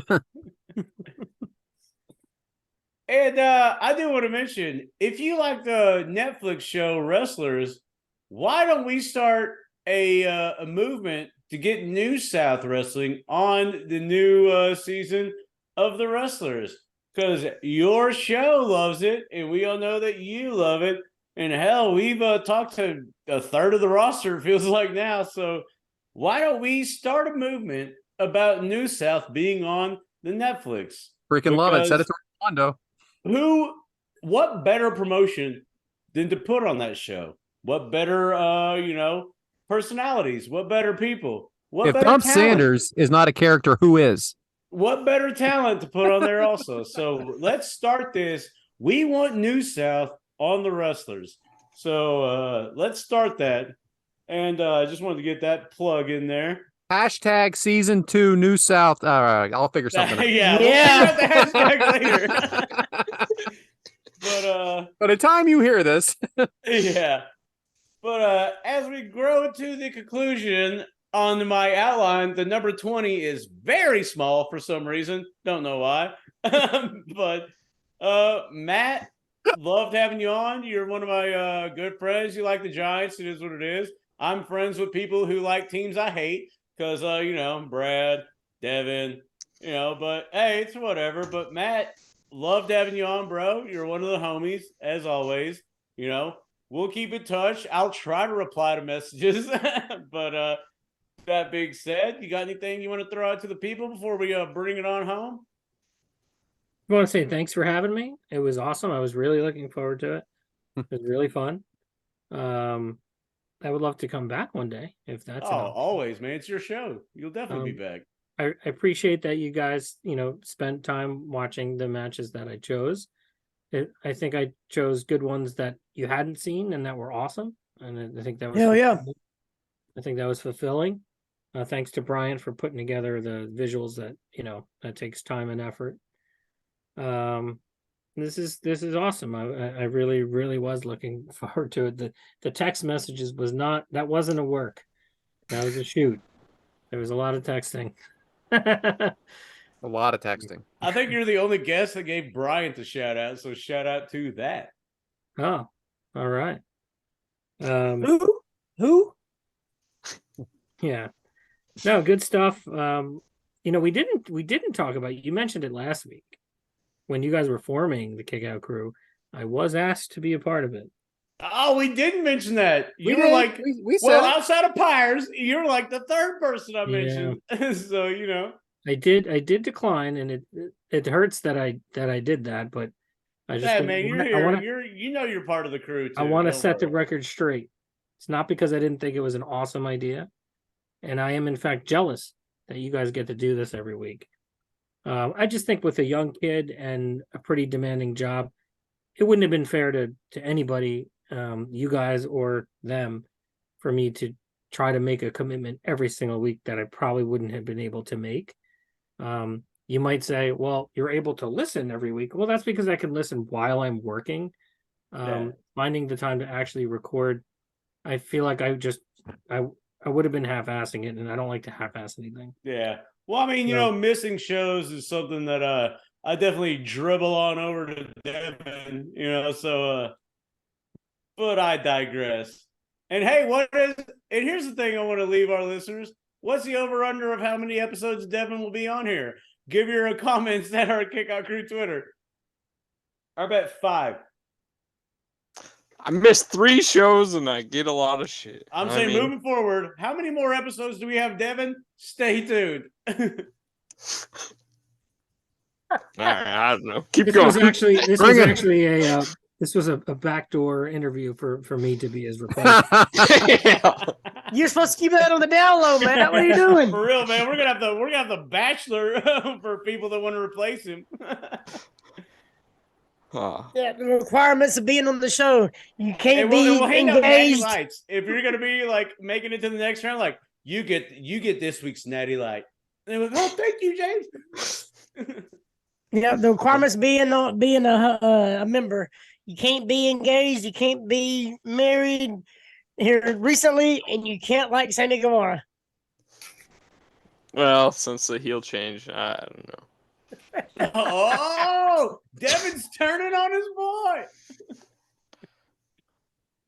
All right, bring it home. I want to thank you, Matt, for sure. Thank you again, like 1,000 times.